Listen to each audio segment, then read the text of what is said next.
That was a freaky thing to say on your story, bro. Freaky. What? Honestly, he posted that picture of the homie and said, "Happy birthday." I'll post.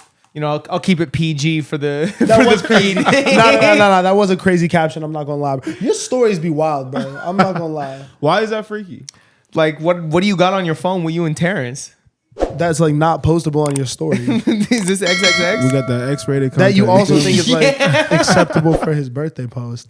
I don't know. That's just weird. post a full Eiffel Tower clip on the story. What is that? What is Eiffel Tower? Oh, my bad. I mean, what are you talking about? What do you got? Oh no, I don't like how that sounds. Eiffel Tower is when you like high five up top. You know what I'm saying? You make the whole shape. What's wild about my stories? Break that down. What's wild about your stories? Break it down. Break it down. I think that your stories are shameless. And that comes through very, very clearly. But they also give off like a little bit of a mischievous vibe. I don't know what it is about it. Do you feel the same thing, Spencer? It's super mischievous, right? Like everything you do on social media is mischievous. I think the vibe you go for is, what is this guy up to? 100%. What's this guy doing? What kind of X-rated content does he have with Terrence on his phone? Stop! You fixated on it. The X-rated content is crazy. Oh, Say said he wanted to go back to it, so I'm just obliging. Spencer, your birthday post will be worse. Yeah, it will be. I'm. Because I'll actually post the X-rated content. Oh my God! Wait, yours is coming up. Yeah. When is it? You gonna post that? Anyways, my birthday's August 31st. Y'all can send me a present if you want. I don't know what I'm gonna get you for your birthday. What do you want for your birthday, Spencer? What do I want from you, or what do I want from the world? Multiple, both. From you, I want you to first give me a job at and second, between 3 to 5 vinyls. You know, your selection. Vinyls. You're my rich friend now, so you can afford it. This nigga's hilarious. And from Osei, all I want from Osei is for you to not post our scandalous video on Instagram. That movie? Anyways. Yeah, you can't post that movie. Anyways. No promises there. What up, y'all? Welcome back to the Stereo Vision Podcast. What's good? Episode 109. We are back. I don't know. It's been a minute, a little bit. I don't know. I'm still adjusting to the new setup. Yeah. It's gonna take a little bit to get super comfortable here. I don't feel used to it. I'm gonna be honest. I'm still new. This chair is different. I gotta adjust and everything. And also, we haven't done it the same way twice. Every time we filmed, you know what I mean. We've been switching audio equipment, been trying to figure out the flow that really works in here. I figure by the end of the month, by August 31st, best day of the month, I think shit will be tightened down. No cap. How we feeling? I'm feeling good, man. Yeah. Would you like me to expand on that? You looking at me like you want more. That's expound. Expound. I like that. No, I'm feeling great today. Did a little work from home. You know what I'm saying? Okay. Got some time to clean my room. I still got one more box to unpack. So it's really been weighing on my mind, and I finally figured out a solution today, which was to get storage for under my bed. So this nigga is so dramatic, bro. What? Like, that's real though. Nah, you made it sound like you was like having like a big problem, like it's been weighing on your mind like crazy. It has been weighing on my mind. I guess. I'm with Osei here because I think you're on the other end of the spectrum on this. I think you couldn't give less of a fuck about space. Yeah. And the ways, you thrive in chaos. You don't be in your room. You know what I mean? You thrive in chaos. You do thrive in chaos, but like for me, terrible. For me, I also have one box left. It's a box in the closet right here, and it doesn't even have anything I really need, but it weighs on me too. You know what I'm saying? Just knowing that box is there. When my space wasn't set up, I felt never secure, never myself. I don't know. I wish I was better in chaos. I think I feel all those feelings. Do you? I think I should be better at organization and things like that. I think I'm just lazy. I don't think it bothers you. I don't think it bothers you. I think I can function in it, but that doesn't mean it's a good thing. I mean, you just came in here, bro, and just like launched your shit on this table and like threw your backpack in this chair. And I was like, you know what? More power to him. That doesn't bother him. Me, I'm having a little aneurysm right now looking at, I had this table all nice and like even the way that your like glass is sitting, it's like, but I think separate ends of the spectrum. I'm not right. I'm not wrong. You know what I'm saying? We're just different. You know what makes Miles anxious? Huh? Having fun. He doesn't like to have fun, bro. He does not like to have fun, bro. I saw him have fun at the beach, but before that, dude was a mess. Bro. I was gonna say to fill y'all in. Saturday, this past weekend, Saturday, my girlfriend is having this birthday party. A ton of friends. You know, we taking a shuttle up to Malibu. We having a beach day, going to dinner. It's this whole thing that's planned. We're all very excited. Then boom, Saturday morning, Kanye drops. You know what I'm saying? So Miles is of course on the phone with us, like, yo, I think Osei and I need to skip and film and edit. That's very feasible. Trying to bring y'all the content. Yeah, I'm sure they appreciate it. Yeah, just trying to bring the content, which is respectable. But me and Osei were basically like, yo, like, no, like you're gonna come to the beach. We're not gonna let Kanye dictate our lives and our social lives. Like we're gonna still do this thing that we've been planning on doing. And to your credit, I thought you were gonna be like a little stressed at the beach. Bro, I'm not. You had a great time. You were definitely super relaxed. He had a great time. I just need to speak my piece. Eating the chips and shit. Hungry. You see how niggas try to bully me for just being a regular functioning human being? Nigga, I was eating. I think if we're gonna go on just like group archetypes, we could be like Triple H. You know what I mean? Like we got hungry, horny, and I don't know what I am. That's crazy. That's crazy. That's crazy. That's crazy. Just I think why- my name is worse. That's wild. Yours I'm is just- accurate though. You know Mine is accurate. I'm not gonna lie, they're pretty accurate. what am I though? Another Hot? H word. Hot? I don't know. Helpful?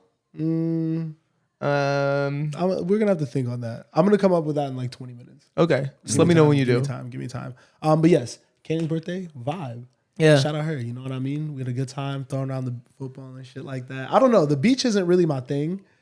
It's cool, but like whenever I go, I do appreciate it.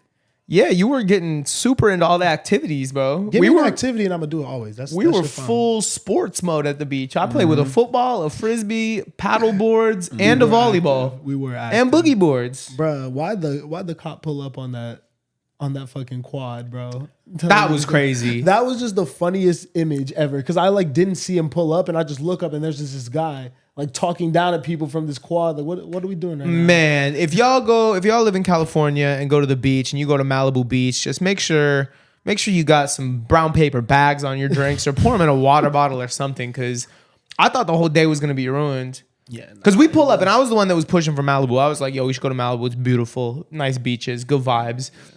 And within the first 10 minutes, the cop is there like, yo, we're going to fine you guys, pour out all your drinks.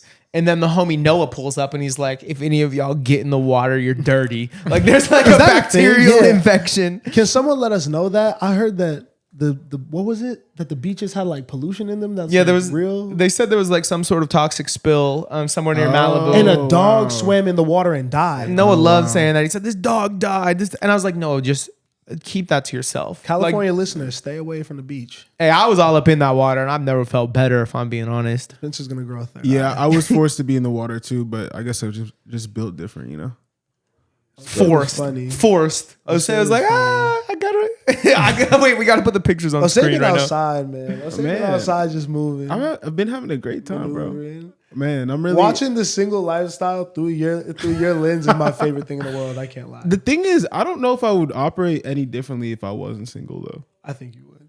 Well, I mean, I'll say yeah. I know you would. in terms of like, yeah, like, you know, chatting, of course, but like besides that, I don't think I would.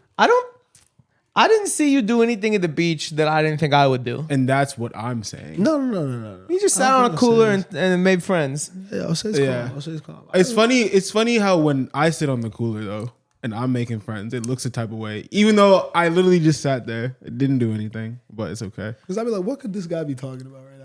I think I do have a mischievous demeanor. Yeah. So whenever I'm doing anything, it just looks like I'm scheming. That's got to be. But you know a who new thing. schemes is, and we could beep this out. I don't know if we can say his name, but was scheming, bro. Nah, That man was on schemes, bro. That man was in active pursuit. That's my favorite thing to see in the setting. Like the person who's like, all right, this night is gonna go one way. Like what's my move here? What am I gonna do? Because you know what I mean? Like even at dinner, like I sat on one side of the table and I was just by myself. I actually sat next to you? No, not next to you. Osei sat at the head of the table. I sat like the patriarchy is. Yeah, and then those girls were sitting at the other table, and then they all got up and moved and surrounded me, and I was like, "Bro, this is crazy." And Like, then as soon I'm as so nigga said they crazy now. surrounded me, there was 3 open seats and there was 3 of them, and they were all right. Then near as you. soon as they surrounded you, the shades went on. oh yeah, he put the shades on real quick, real quick. The shades did come on. I'm not gonna lie. That was They crazy. did pop on at the end. No, you definitely got this this image I don't know if I think it was partially because of you and also partially just because of a narrative that we kind of pushed a little bit. But I'm curious. Like I feel like in this group we have this little image of you. You're a little, you're a player. You be talking to the women. Like that's your thing. Like is that how the DC friends see you? To be honest, I don't think so. No, I don't think so. I think I'm pretty calm. You know what I'm saying? I feel like this is how I really feel, bro. Yeah. I really feel like I'm like an introvert, like a shy guy, And like I don't think people really I don't think people will get all of me. Not the way that I would like to be received. I think I perceive Osei pretty accurately. I do too. I do too. Hey, I don't know. Maybe my friends actually no, they definitely see me the same way. I know they do. Oh, he was there. He was there. His hometown was different, bro. I don't know. He was having a good time. He was outside. Osei like the mayor for real out there. Osei is like the mayor, He bro. kind of him. Because he's kind of like quickly just conquering our friend group and this city, bro. Just like pulling up to dinners and sitting at the head of the table and shit, just like calling plays. Bro, you know what is funny though? Like, you know what is funny? Bro, no, when I went back home though, I felt the love. Like, it's not that I don't usually feel it. Yo, I hate this nigga. But it's not that I don't usually feel it, but like, bro, extra. Like I felt like I was getting gassed a little bit. And we also had the artist wristbands too. The artist wristbands is powerful, bro. No, super powerful. It's different energy. People approach you a little differently. Yeah. No, people were talking to me different for sure. Terrence had the artist wristband, brought like 9 girls in the section. Like I was like, wow, this is really crazy. Meanwhile, I'm trying to chase Duke Dennis, bro. Duke Dennis, who's got the best music taste in AMP? You know what I'm saying, bro? Looking crazy, bro. Looking crazy. Oh, nah. We won't even speak on that. Oh, God. But yeah, we've been moving around. Shit's been good. New music came out. Yeah. How we feeling about things? We streamed this week, and I feel like it wasn't that hot, but this week, the music that actually came out this week was really weak. And I'm gonna be honest though, Miles, because I know that we talked about getting this reaction out in a timely manner, and I think it's doing relatively well on YouTube. But just based on like me watching it back unedited, like to get clips and stuff like that, I just don't know like if our reaction would perform as well as the other ones, because we just weren't excited about it. And it wasn't because of the timing, it wasn't because of anything else. It was because the music was genuinely bad. yeah.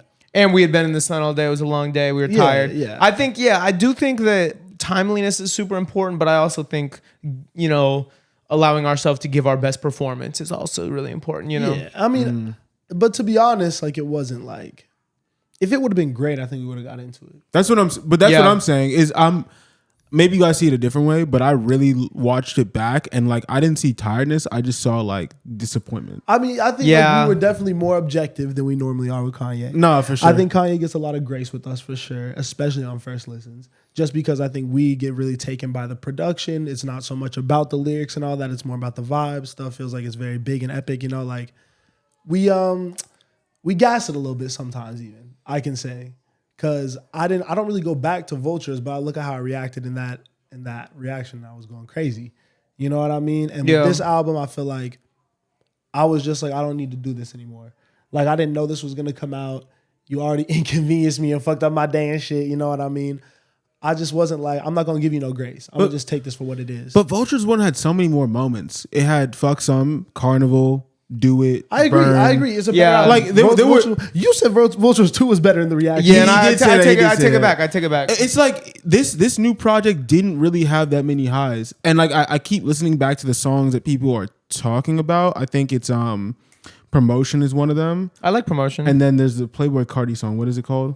Is that that's Field Trip, right? Field Trip. And I'm listening to them, and Field Trip is like it's got like 6 artists on it. Yeah, and it just doesn't.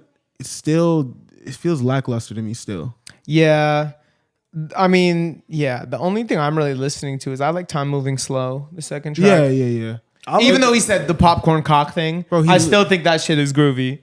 He actually hurt that song by saying that. Yeah. Because whenever I listen to it, I hear that line, I'm like, bro, it just takes you out of it. And that could have been like a popular song. Mm-hmm. You know what I'm saying? Like Ty Dolla $ign, super poppy, like summer production. That could have been like a radio song. I mean, you know how I feel about Kanye, bro. I haven't even pressed play on the album. Like, I've had no real desire to go back to it. I know I definitely will at some point, but it's like there was nothing that really wowed me. There was no moments that really took my breath away. I think maybe 530 might have done that if I hadn't heard the leak already. Yeah. You know what I mean? But other than that, like Kanye's, is he done? Yeah. Yeah. It's over. I got a better question. Is Ty Dolla $ign ever going to make the album cover? I think this was him. How do you know this wasn't him? What? What are you talking about? That is not. Oh, you mean in the suit? Yeah. Oh, with the mask on? Yeah. How you know that's not him? That's his brother. That's fair. I felt just by the stature it was Kanye. 'Cause he's a little Nigga, what chubby. stature, bro? It just looks like a nigga wearing a trash bag. He's a little. He's a little chubby. It Nigga, do bro. look like the same shadow figure on Vultures 1. Right. But also, since that's Bianca, it would make a little more sense for it to be Ty. Yeah. It definitely could be. Yeah. No, you're actually right. This could be. Nigga, you can't tell nothing from that picture. What are you looking at closer? Is Ty like? This guy looks like a little short and chubby. I feel like Ty Dolla $ign's like tall. I also have the impression Ty Dolla $ign is tall, but I don't think it's true. Yeah, maybe not. Anyway, you can't tell. So Miles, once again, you were right. I hit you. Yeah. I don't know. Do we have any more thoughts on it? Like, I don't know if we need to dive deeper. Husband is still crazy to me. Husband is. We said it, bro. I've That's replayed Husband. yeah, just for the laugh. Yeah. Just for the kiki? Just like for Yeah. like the homies. Like I had to. That is the worst Kanye song ever. That is the worst song he's ever made, Yeah. undoubtedly. I want like what inspired that song? There's no real message. I think you know exactly what inspired that song. I think he's He's still in love with Kim, and I don't think he. don't you think? Yeah. I think that was very clearly about her. I know I get it, but it didn't even make sense. What he was saying didn't make sense. It wasn't didn't make- coherent. None of the stuff he's been saying makes sense for a while, bro. Like I don't know. I think Kanye was allowed to say whatever since low key like the life of Pablo, because he would have great songs on there with great bars. I love that album. I'm not gonna say anything bad about that album, but like he's been giving us those kind of crazy lines for a minute now and has been excused. And then like album by Ye, even it was kind of like all over the place, really. Yeah, it was Pablo, the transition. Yeah, I think Kanye's always done that, and it used to be tasteful. But now it's just, I don't know. Even the production was good. It was great. It was it's really good. I don't think a lot of niggas could just come out here and do that. But like, this didn't feel like a moment. This didn't feel like what a Kanye West album should feel like, you know? And he's one of the greatest, like if Jay-Z drops, even if you don't like Jay-Z, that feels like a moment. You know what I mean? Like, he's of that, Lil Wayne at this point, even low key. Yeah. Like, you know what I mean? Niggas just paying attention to that. Him maybe a little less so, but like, I don't know. Kanye shouldn't be able to come and go like this. You brought up Lil Wayne. Can we talk about Lil Wayne a little bit? Yeah. So 2 weeks ago, over the last 3 weeks, Wayne's been on like a little mini feature run. Did you guys hear the song with Cordae? No. Was there a snippet of that was going around? I didn't hear the song. You didn't hear the song? Okay. No. The Cordae song is really dope. It's called Saturday Morning. He said, you didn't hear the song? I said it in the text that we all need to listen I to. know. I know. And did you guys hear the DJ Premier, Rick Ross, Lil Wayne song? I forgot to listen to the songs. Okay, well, we're going to play it. Play it. Kind of tough, right? That's hard. No, That's that was hard. fire. That was That's fire. hard. And the Cordae song is dope too. You want me to play it, or should you just want to listen to that on your own time? I mean, are we going to talk about Cordae? We don't have to talk about it, but you should check that song out. He's on a little feature run. I'm confident in the Carter 6 actually nowadays. I actually think it's probably going to be his best album since Carter 4. Do you dislike Carter 5? Yeah, I don't really like that album. I don't think it's bad though. Like if you went back and listened to it, do you think you could find songs that you enjoy? Probably. I don't think I've spun the whole thing in a long I think time. it was bloated for sure, but like I think that Wayne is always gonna be a really good rapper, and I think like the Ross song versus the Kanye song are a perfect example of like what Lil Wayne can do. Like if Wayne is on a track with other rappers who are really going for real, he's not gonna get washed. Like he's not built like that. You know what I mean? So he's gonna make sure he comes with some shit.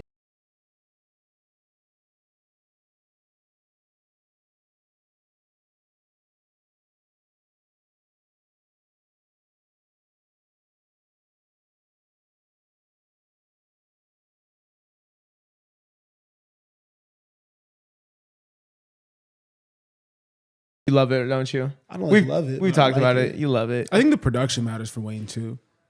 Yeah, type shit. I don't know. Wayne could go over anything to me, damn near. But this shit, Actually, this premiere shit was his bread and butter. After hearing Yeah. that Rob 49 Wayne song, yeah, low key. You know, Wayne could kind of kill anything. That's my goat for real. Still, I thought Kanye was your goat. Kanye is like goat rapper. Kanye's my goat artist probably. Ooh, is he still? Yeah. Has it changed his legacy at all for you? I don't think anything he does is really going to change what he has done in terms of like musically. But I just think he needs to stop. Yeah, I mean, I don't think of him the same right now. Yeah. But I think it will be repaired if he's quiet for a little bit, just shuts up for a little bit. Chill out. But yeah, I still think he's probably GOAT artist. Damn, yeah. I don't know why you feel so. Why do you have to drop? Why you got to?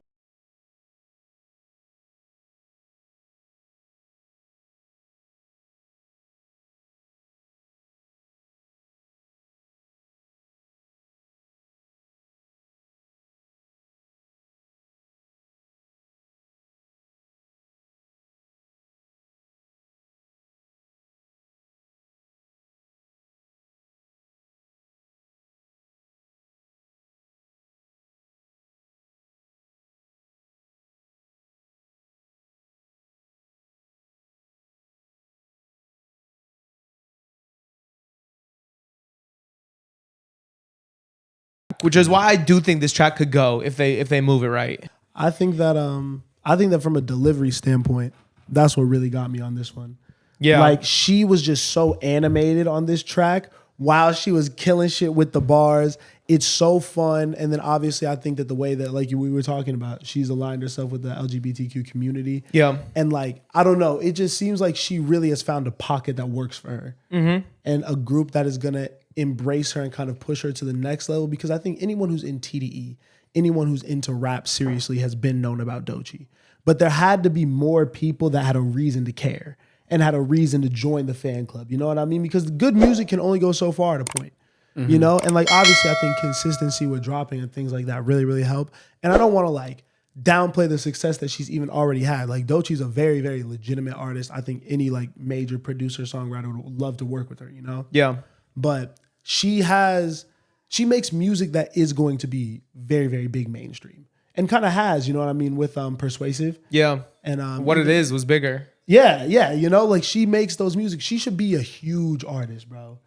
And she will be. I think she really needs a body of work right now. Yeah. I think we got songs. We have the She Her Black Bitch EP, right? Mm-hmm. And I think Swamp Princess is an EP too, or is that a track? Yeah.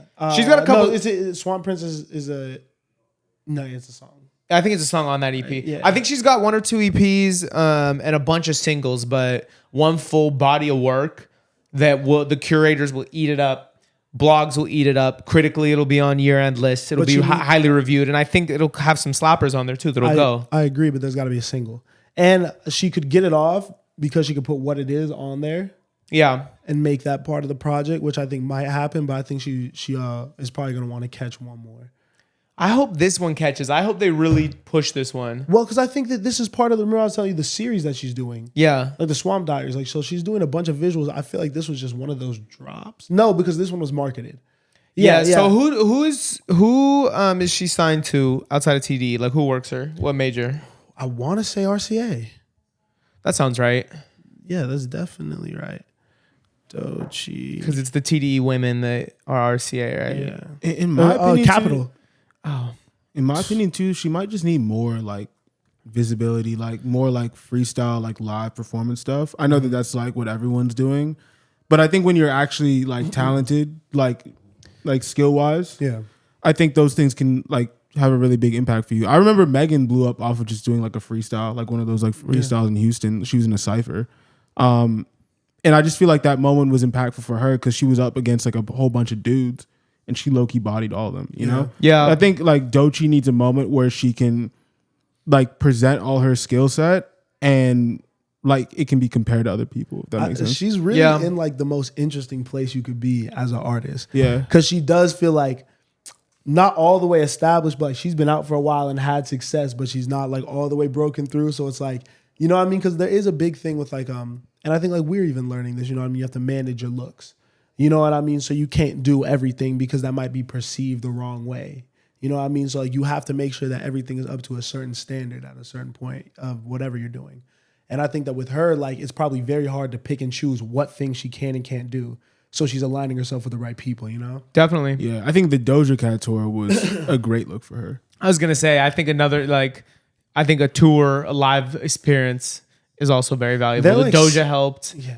but like if she goes out with maybe a guy, you know what I mean? Like in an ideal world, Kendrick drops, tours, brings Doechii to open, and that like blows her up. Maybe. I don't know. I really do think that Doja might have been like the best it could get for her. Because those audiences are just literally like, Yeah, they go like that's not a more perfect fit, and she's doing arenas. yeah, and For all Doja's ages. massive. Yeah.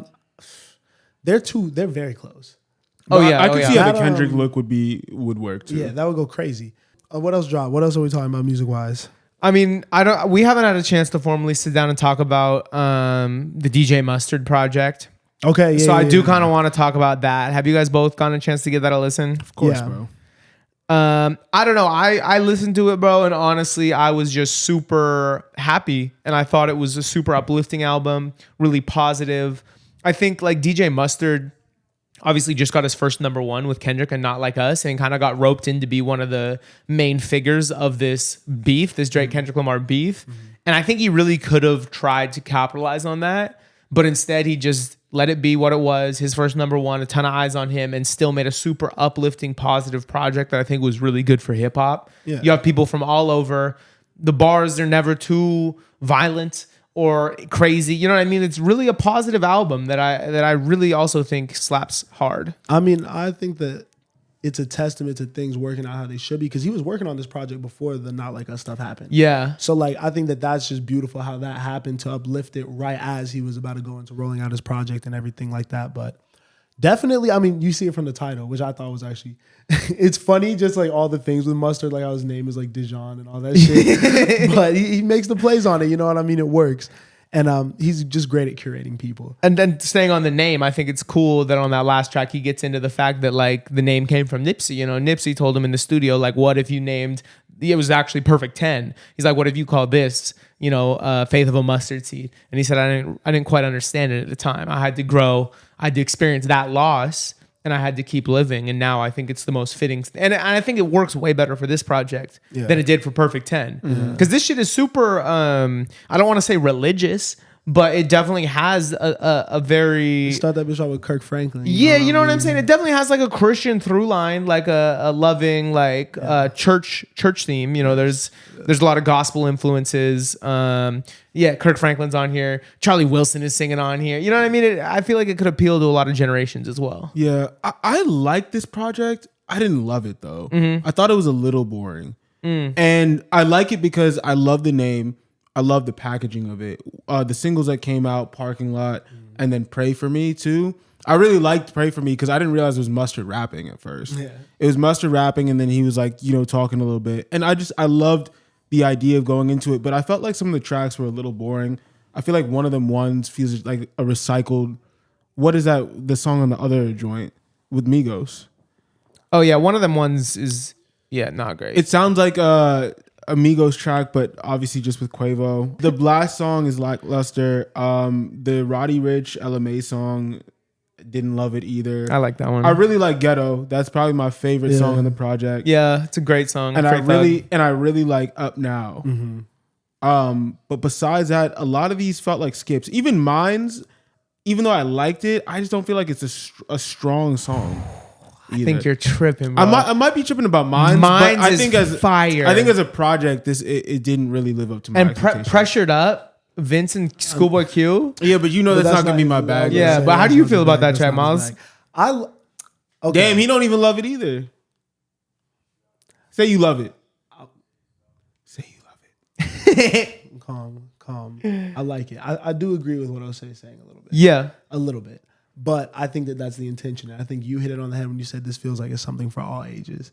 You know what I mean? I think that there is something to being in like it comes off very happy, everything. You know what I mean? Like there's a very like, I don't know, like pure, nothing's going to go wrong here in this setting type of vibe with the music. And I think you get artists that don't always carry that energy. Yeah. You know what I mean? So I think it's just different from them. But I mean, yeah, that I think that song is really good. I really like, obviously, the shit that you played, fucking Up Now. Yeah, Up Now on the little It's a great song. on the bus was fire. that's my favorite one on there. But is this a better album than Perfect 10 though? No, not to me. No, it's not to me at all. It's not. And that's what I'm saying. Like, I have a direct comparison of like a bet. Like, you know, that's why I kind of feel comfortable saying this, because I love that album. No. But this was really good, and I like the moments that like reveal more about Mustard. Yeah, And like his relationships with people, because I think that it shows like just people really came through for him, and people really fuck with him genuinely. And like obviously the Nipsey and the Young Thug shit, like. yeah. I don't know. He's a real West Coast legend, and I forget that he's been around for so long. And then it's dope to see him bringing up people that are now current, Roddy, Blue Bucks Clan, all that, because he's kind of like the OG.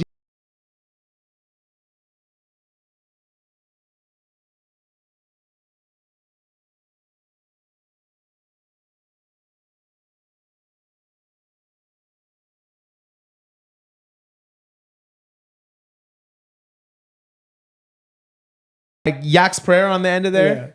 Great song. I mean, I don't. Yeah, loose concept. I don't even. When was the last good concept album you really heard? Like that you felt like was like really consistent front to back.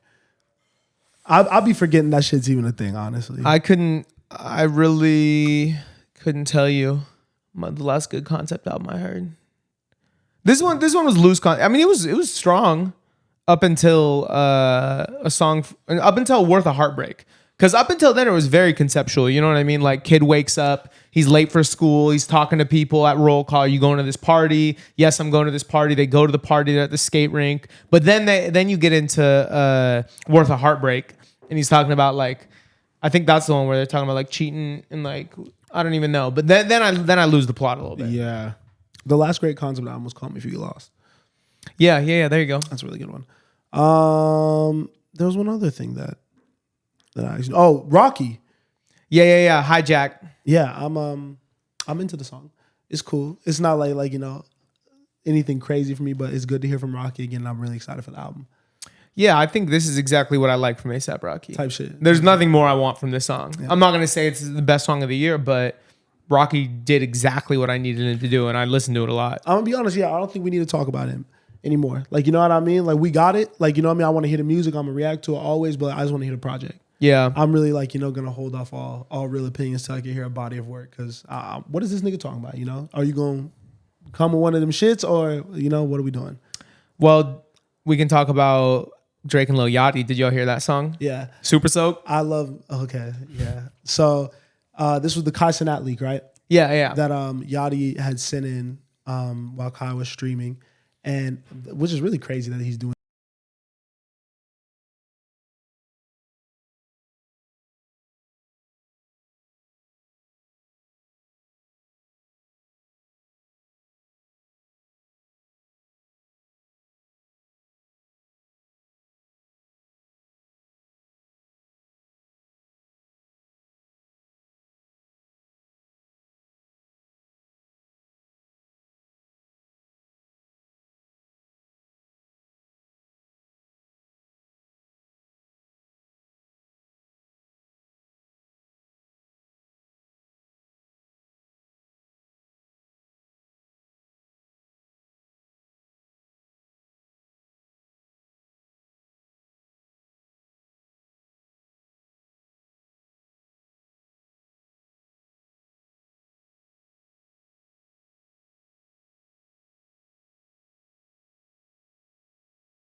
Exactly.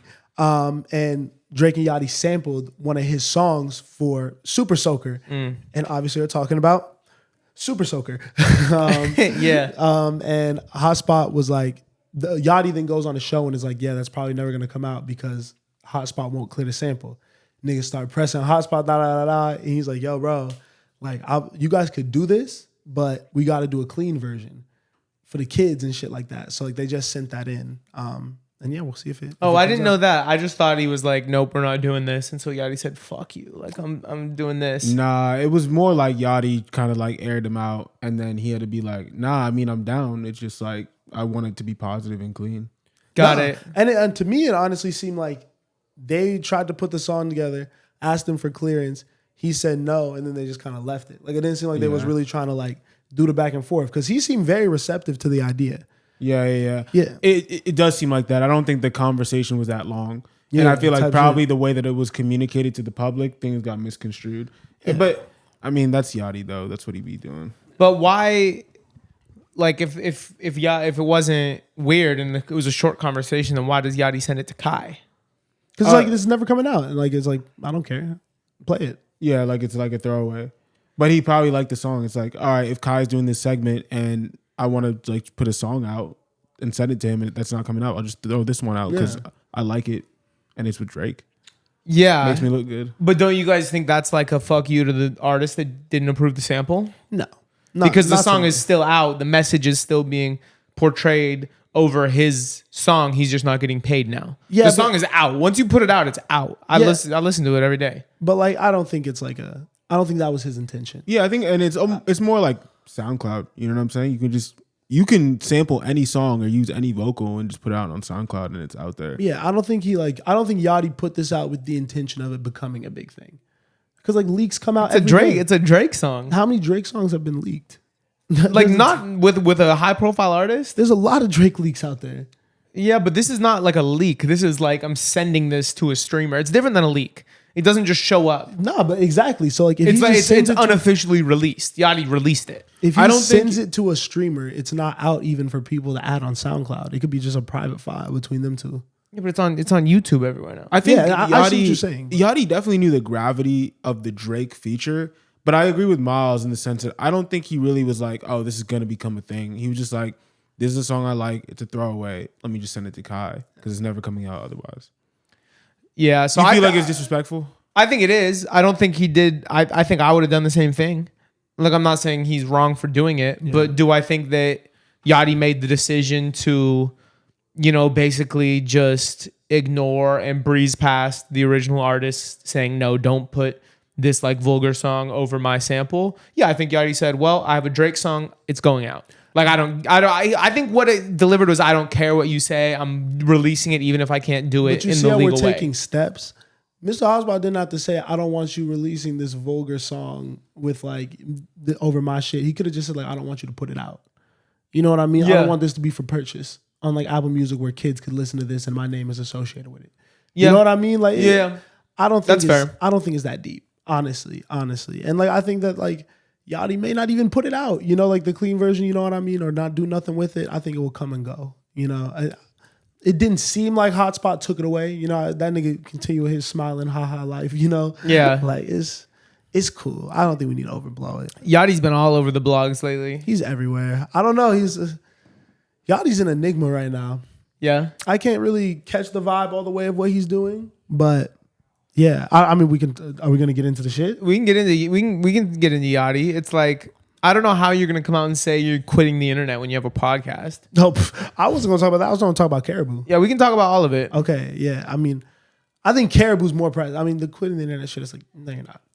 And then I didn't like, fine, we'll actually get into that because I don't like how this nigga said, I only do the podcast and shit because I'm contractually obligated. And like, if I wasn't, I wouldn't be doing that shit. It's like, that's disrespectful, bro. It's like, you want to act like you don't fuck with this shit, bro? Like, you don't enjoy doing this? Like, I don't know. It's just... Like, why do you have your own? Yeah, I took that away. I don't know. I'm like, damn, bro. Like, do you even be putting in effort to this shit? Like... Yachty throughout his career has frequently said the wrong thing, which is why it's funny that he's a podcaster now. I mean, I think it's young nigga shit, bro. Like, I don't think you realize how you're not all the way grateful. You know what I mean? You're not all the way appreciative of what you have all the time. And I think we experience that. Like, I'm not putting myself on a pedestal. I think I do the same exact thing every day. But I think he's just doing it to a mass scale. And he's been able to kind of like, I don't know, like we hold dearly to like success and things that we build, But everything this nigga has done since he was 18 years old has kind of worked out. So like he's probably just like, oh, this is just an idea. This is just an experiment. I could like move on with this. Like, like he takes for granted how he got all of this out of 10 episodes. Yeah. You know what I mean? 15 episodes, like I don't. And you hear him say he just listened to the Black Album for the first time? Yeah. Yeah. He just be saying ignorant shit, bro. I swear to God. That's kind of been his MO his whole career. That's fine. Until you say like you just listen to the Black. It's fine if you don't come out and say like rap is cooked. You know what I mean? And make all these comments about the state of rap, comparing rap to previous generations and stuff. You know what I mean? I Like, think you can say that. If the previous generations he's mentioning are ones that like he's listened to. you haven't listened to the previous generation if you haven't listened to the Black Album. What I'm saying, you could say like he could be talking about like this current generation now is not as good as like early 2000s, like when I was coming up, like the Wayne era. Well, the early 2000s is the Black Album. That's probably Hove's best album. I feel you. Like that's the best rap. Like the consensus is he's the best rapper ever, and that's his best album. And you're saying you haven't heard agree. it? I've listened to it. I like it. I respect Jay-Z, but I do think you can have an opinion on like this shit without. I think you should listen to it. I think you should listen. You can't have an opinion on early 2000s hip hop without listening to it. You can have an opinion on today's hip hop. I guess. No, you don't guess, bro. You cannot have an opinion on early 2000s hip hop if you haven't heard the Black Album. Am I wrong? Why? Because that is like the early 2000s hip hop album. But it's not. There's so many others. But it's like you pull everyone. What? That's one album, bro. Like hundreds of albums, thousands of albums came out. And I think there's probably 20 that you have to listen to be able to speak on it. If you listen to music from that era, you can comment on that. If you haven't heard anything from that era, I agree. You shouldn't be saying shit. But I don't think one album makes your opinion on music invalid. On that era of music, I do. All right, Rosenberg. I think that Lil Yachty, I don't know, man. It feels like he always speaks from a place where he feels like his words don't hold the weight that they do. Yes. And he also speaks from a place where it's almost like he's like younger than he is, right? Because he continues to speak about the world like he's like a teenager. From things like talking about like how he doesn't listen to the Black Album, or like hip hop is cooked, and then does a song with like Ian. You know what I mean? Like it's just like the moves he makes, while some of them are like fire, or even like think about this, right? Like when he did Let's Start Here, then he started talking about like, you know, alternative forms of hip hop, or not hip hop, but alternative forms of music and all that stuff. It's like, bro, are you just discovering like indie rock? You know what I mean? Or like like rock music. Like it's almost like he is still like discovering the world or like growing up, but it's not cute because he's like 26, 27. So yeah. And I think you can't. I think you genuinely can't speak about people and speak on situations the same way you would as a teenager. I think he skipped age. a lot of real life shit. Like, yeah, agreed. Like think about all the growing up we did from like I would say like a lot of was done during our college years. Yeah. Like 18 to 22, and like being in that environment and being around those people and like having to figure shit out. Like you kind of become an adult and like you like lose some of like the dumb shit you was doing as a kid. You have to, you know what I mean, to survive.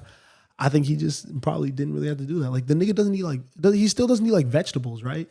Like that nigga like no hate.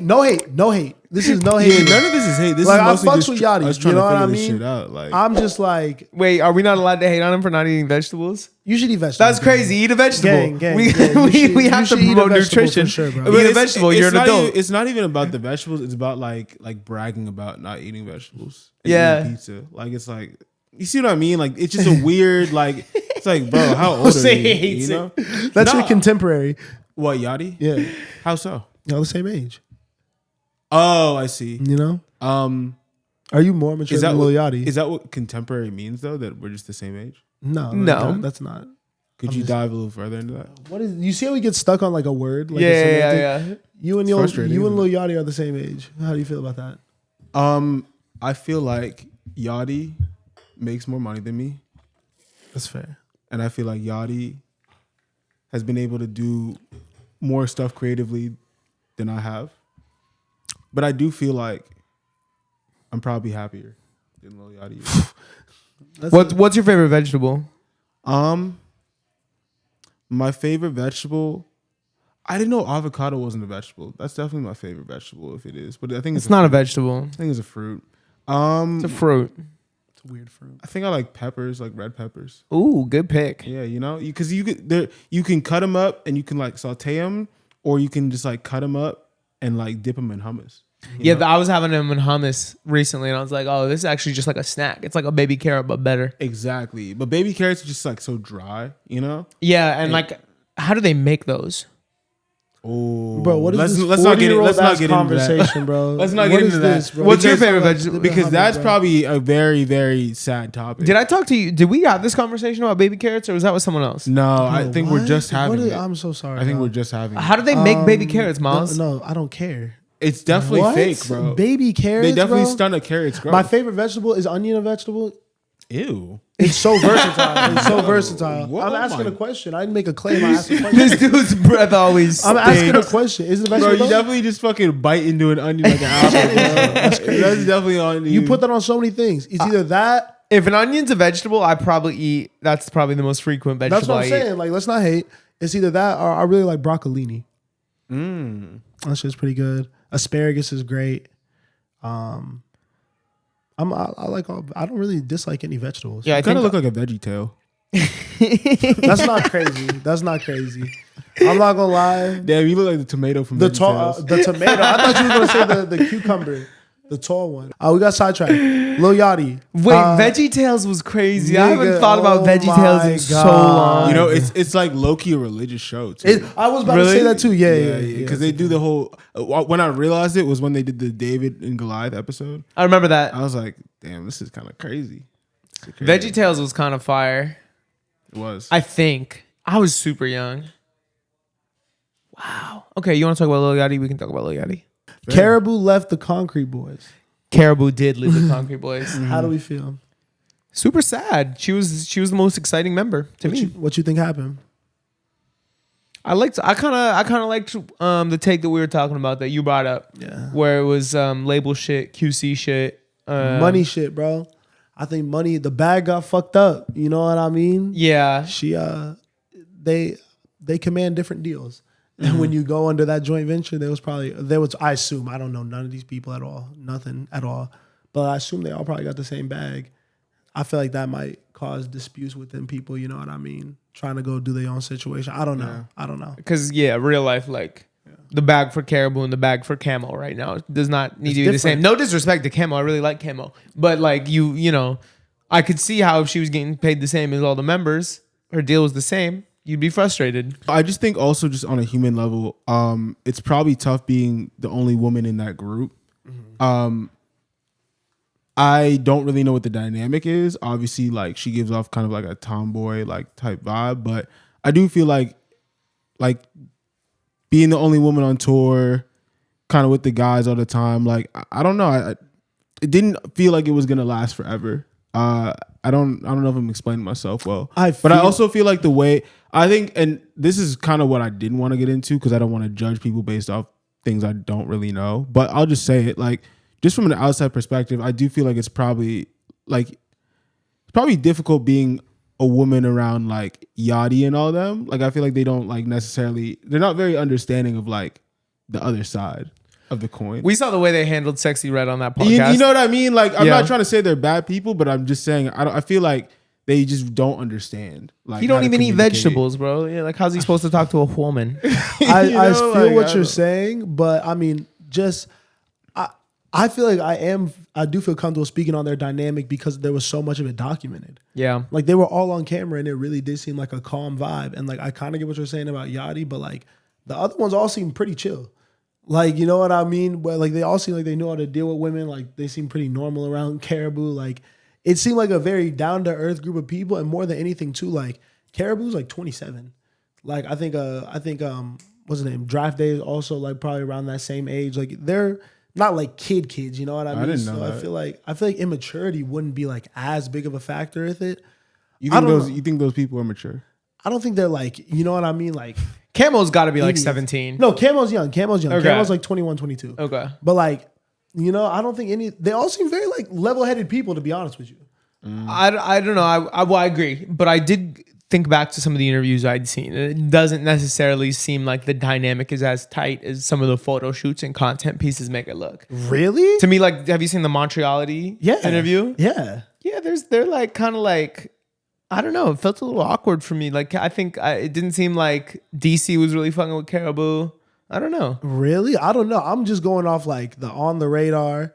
I'm thinking about the Safe Place episode with all of them. Yeah. I thought the Montreality was good. I'm the Genius video for the On the Radar Like, I don't know. They always seem like they was pretty tight. Hopefully it's a marketing play. Hopefully it's the Where's Caribou EP. I think that would be a poor marketing play. Like, just like so short term, you know? Honestly, because it still says Concrete in her bio. She's Concrete. Really? It says Concrete KB. But she's not in the Concrete bio, and she wasn't in the recent campaign that they did. And Yachty confirmed that they had parted ways. Yeah, I don't think it's fake. I think it's real. But why would it say Concrete KB in her bio? She just hasn't changed it yet, maybe. Yeah, I don't think she's changed it. She's been on social media. That's a crazy thing not to. I don't know. I mean, let me see. Because if they did all the unfollowing shit, you know what I mean? Like, I don't know. Yeah. Seems, I think that they might still be linked up, but I hope, man. She was what really made the Concrete group really exciting to me. I'm still interested in them for sure, even without Kara. It is different, and I think you do need. I think a woman added a much needed dynamic to that. Yeah. You know what I mean? Just it's a switch up because the rest of them are all kind of just like there's a million niggas rapping. You know, just factually, you know what I mean? But not many people in general, men or women, sounded like Caribou. She had a very unique sound. Totally. But yeah, that happened. The Olympics. The Olympics are in full swing. Have y'all been watching? I'm gonna be honest with you. I haven't watched a single second live of the Olympics. Really? Same. Not one. Just been on the clips, man. Yeah, I've I've seen clips of everything though. Yeah. Noah Lyles everywhere. I hate no allows. I kind of do too. I'll be fully transparent. It's just the Noah NBA Lyles, shit was annoying. Go ahead though. Nah. His energy's crazy. I don't like bro. I really don't like him. I don't know. It feels like he's from Virginia too. One of your peoples.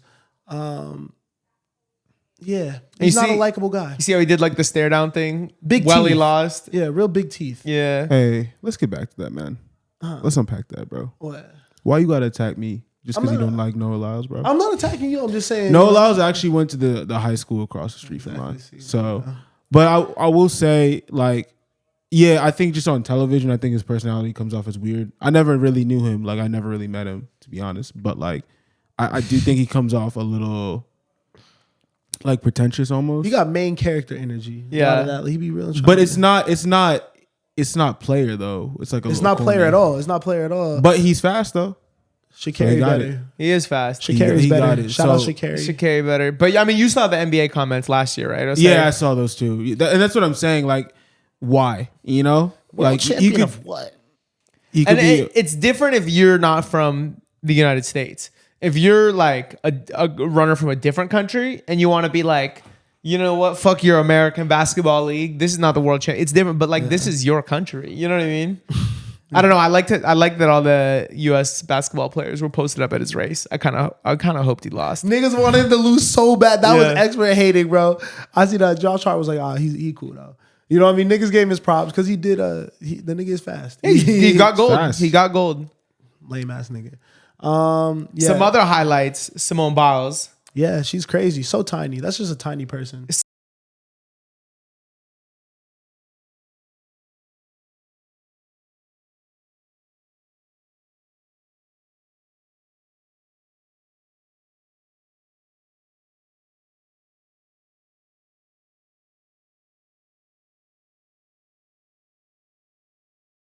I think she was battling the mental health stuff for a while. You know what I mean? She had some very serious life stuff go down, but seeing her back winning normally is dope. Super goat. Did y'all see the shooting competitions? Yeah. I mean, I saw that one picture of the guy he had like no mask or whatever. He's no special headgear. like scope, none of that. Just looked like he strolled in out the park and fucking got silver. Bro, all the shooting niggas is hilarious to me. So funny. They've been memeing all of them, bro. There was the little Asian girl that had one. I think she got just gold. yeah, she was cold, bro. Yeah. I mean, hey, I'm not. Then there was fucking the dude none of these niggas. with his booty out. You see that shit? I didn't see that. I did not see I missed that one. That was not on my timeline. He had like the broke back, like shooting the thing. People were like photoshopping shit on his little booty shelf. Anyways. What Sorry, else my happened? bad. My bad. This guy. I'm just into the Olympics, bro. I'm seeing all of it. Imaine Caliph. Are you guys familiar with that story? This nigga's giving Olympic deep cuts. No. It's a huge deal right now. She's the boxer from I forget what country. Oh, yeah. But people, I do know her. The woman that was fighting her basically after about a minute in just quit. Yeah, And that was after the day before she was posting some crazy shit on. Basically, she's saying like, "This is not a woman. This is like a man that I'm fighting." Oh, yeah. But she's not transgender. She was born a woman, identifies as a woman. She's from like a Muslim country, I believe, that wouldn't even allow her to be transgender if she wanted to be. But it's like I don't know the proper language for it. But there's she had an extra. I don't want to say it's not a chromosome is the wrong word. No, that's the right word. There was something that like gave her more testosterone or something. Yeah. What, like genetically? Yeah. Oh, this is real. This is not something that's made up. No. This is like because remember. So basically, what happened was this woman gets in the ring, hits the girl one time. She's like, "Yo, that's a nigga." I just got hit by a nigga for sure, bro.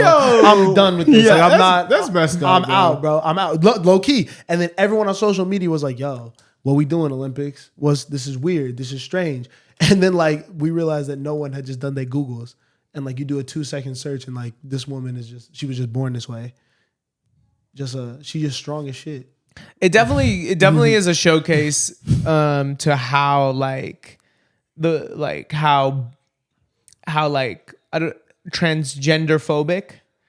Is that what you were gonna call it when people are like Probably like, transphobic is the transphobic? This nigga said transgender phobic. I told you I don't know. We're learning. Yeah, We're learning. I think it does speak to transphobia. I think in America that especially the right was very loud on the news about like look at who they got in the Olympics, but this is just a woman. Yeah. You know what I mean? It's like even if you don't look necessarily like a woman, we're gonna say you trans like that, and you're you know what I mean? Think Trump even said something about Everyone literally, bro. Pat It's been McAfee said something. I think. Really? Yeah. It's been a big deal.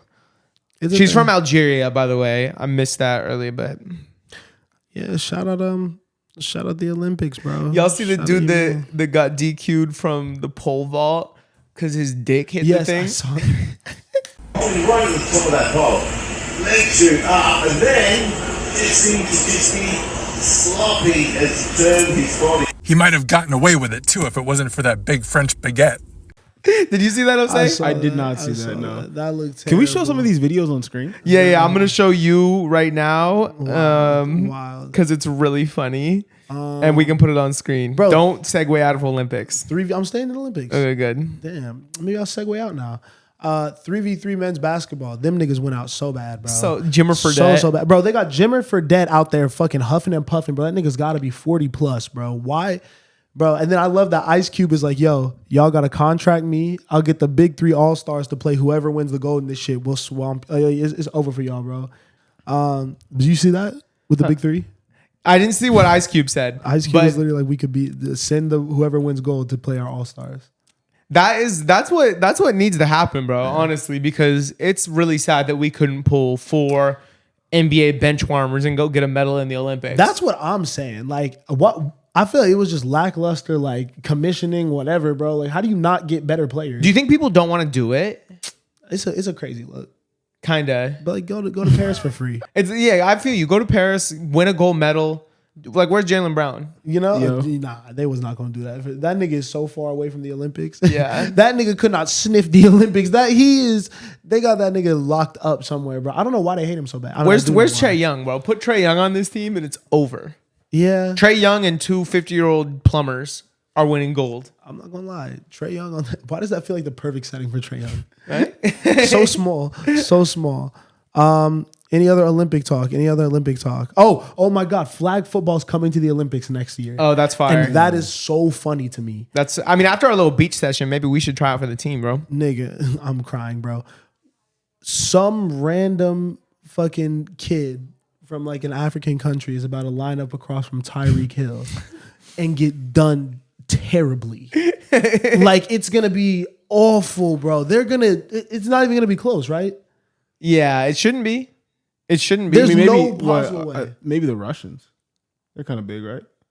These niggas have played football their entire lives, No, bro. fair enough. And I mean, this is the only country that people really play football, right? Yeah, no, that's fair. But watch these rugby niggas come out. No, and that's just what I'm stomp. saying. That's what I'm saying. I feel like the rugby players got something to say. But you can't hit nobody. It's football. And there's rugby in the Olympics, so the rugby players will be playing rugby. But the rugby scrubs, just like the angry, aggressive ones. But like that's what you'd think about the basketball scrubs for America, but where were they? You know, Facts.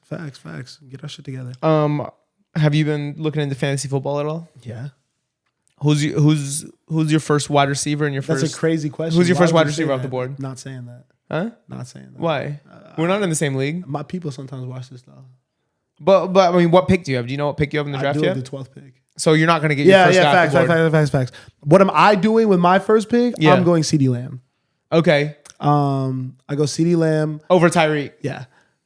With your first pick overall or first receiver? I would consider. I think CeeDee's the only receiver worth taking with the first overall pick. I think you take Christian McCaffrey or Bijan Robinson. You take CMC. Yeah, But also, nobody has ever repeated being RB1. you know, And like it's just like injury concerns. Like niggas act like Carolina didn't happen. Like this was one.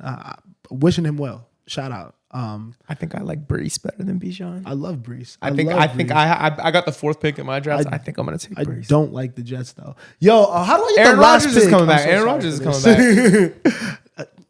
And that nigga's 40. Literally 40. So is LeBron. Yeah. There's levels to this shit. That nigga's 40 coming off a torn Achilles. Yeah, I know. That's crazy. I know. More touches. Yeah, nah. I'm 12th pick. That could be fire. 12, 13. Who's at the bottom of round 1?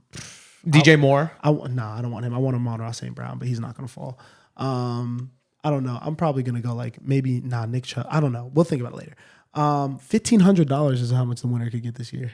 Really? Yeah. Of what? Of your league? Yeah. We're not in the same league, right? No. What league is that? This is the one with the homies back home. Yeah. $1,500 for some fantasy football. Damn. I think that's got to be what good mine's money. at too, because I think we're 150. Yep. Is that what you guys are? Yeah. Yeah, 12 man. Yeah. Yeah, we're at the, yeah. Need that. Except I think we have a second place prize too. I don't think it's all winner take all. Yeah, we don't do that. Yeah. Well, no, yeah, you do 150 a piece, 12 man league. Your math's Oh yeah, my off. math's bad. My math's Yeah. bad. My math's bad.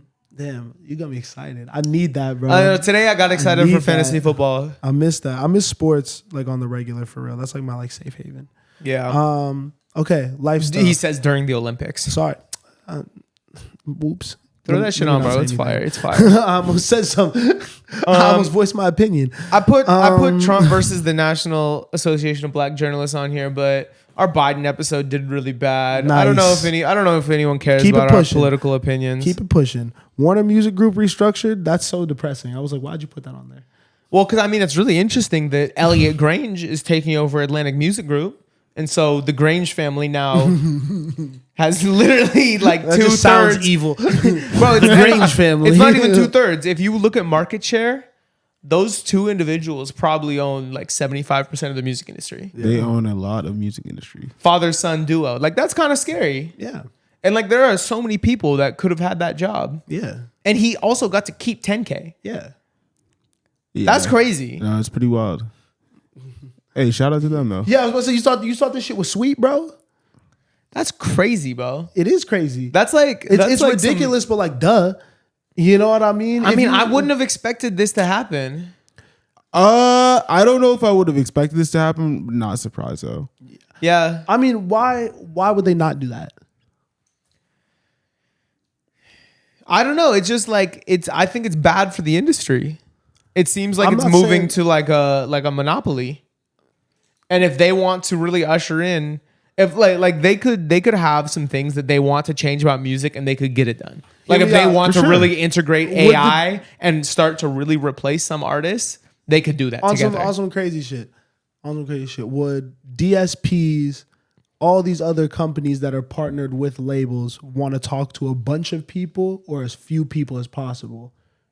You know what I mean? And jump through less hoops. Yeah, but nobody on the DSP I is just talking to feel the head like- of Atlantic Music Group, Listen, Elliot or fuck fucking with me. Lucian. I feel like at the top of the music industry, there is a couple of decision makers, like big dogs. I'm talking like Don, like not like just like you said, not just people running labels, people running Sony, Warner, Universal. Yeah. I think those people probably have conversations with DSPs a lot more frequently than we do, than we think. You know what I mean?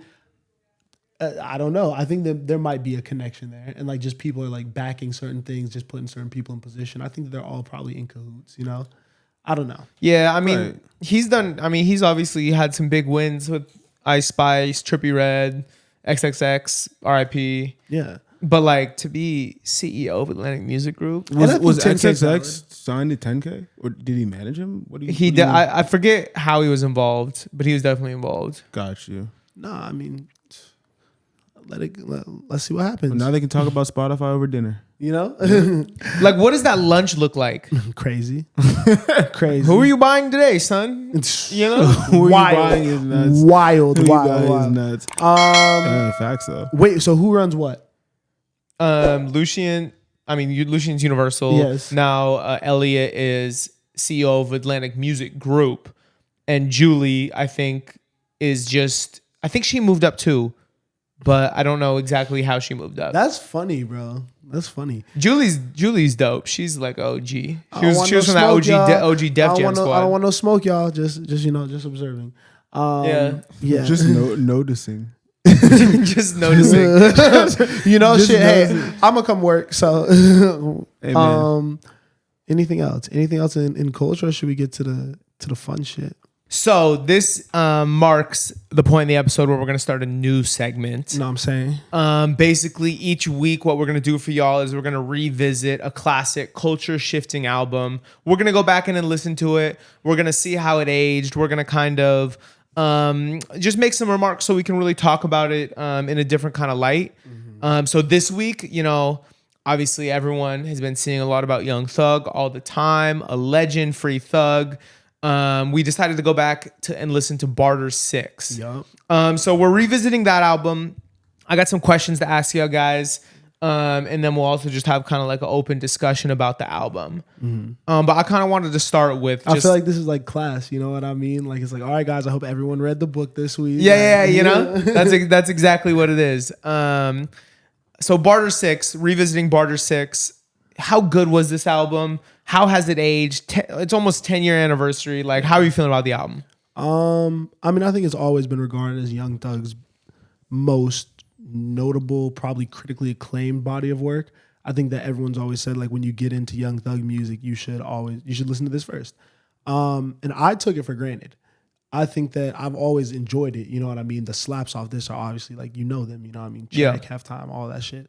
But going back this past week really, really made me realize, like, oh, nah, this is like one of them ones. Yeah. Like, not just in his discography, but like rap music history type shit. Yeah.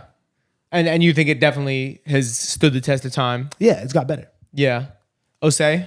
It's gotten better because he literally changed language and like the flow of hip hop with this project. Yeah. And obviously Check is a standout, you know what I mean? But bro managed to make a Duke song sound good. That song with that. Yeah. Like, I'm like, bro, this guy Duke is terrible. You know what I'm saying?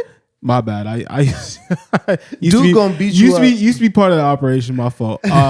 But yeah, no, that song is terrible. Or sorry, Duke is terrible. Osei hates the album.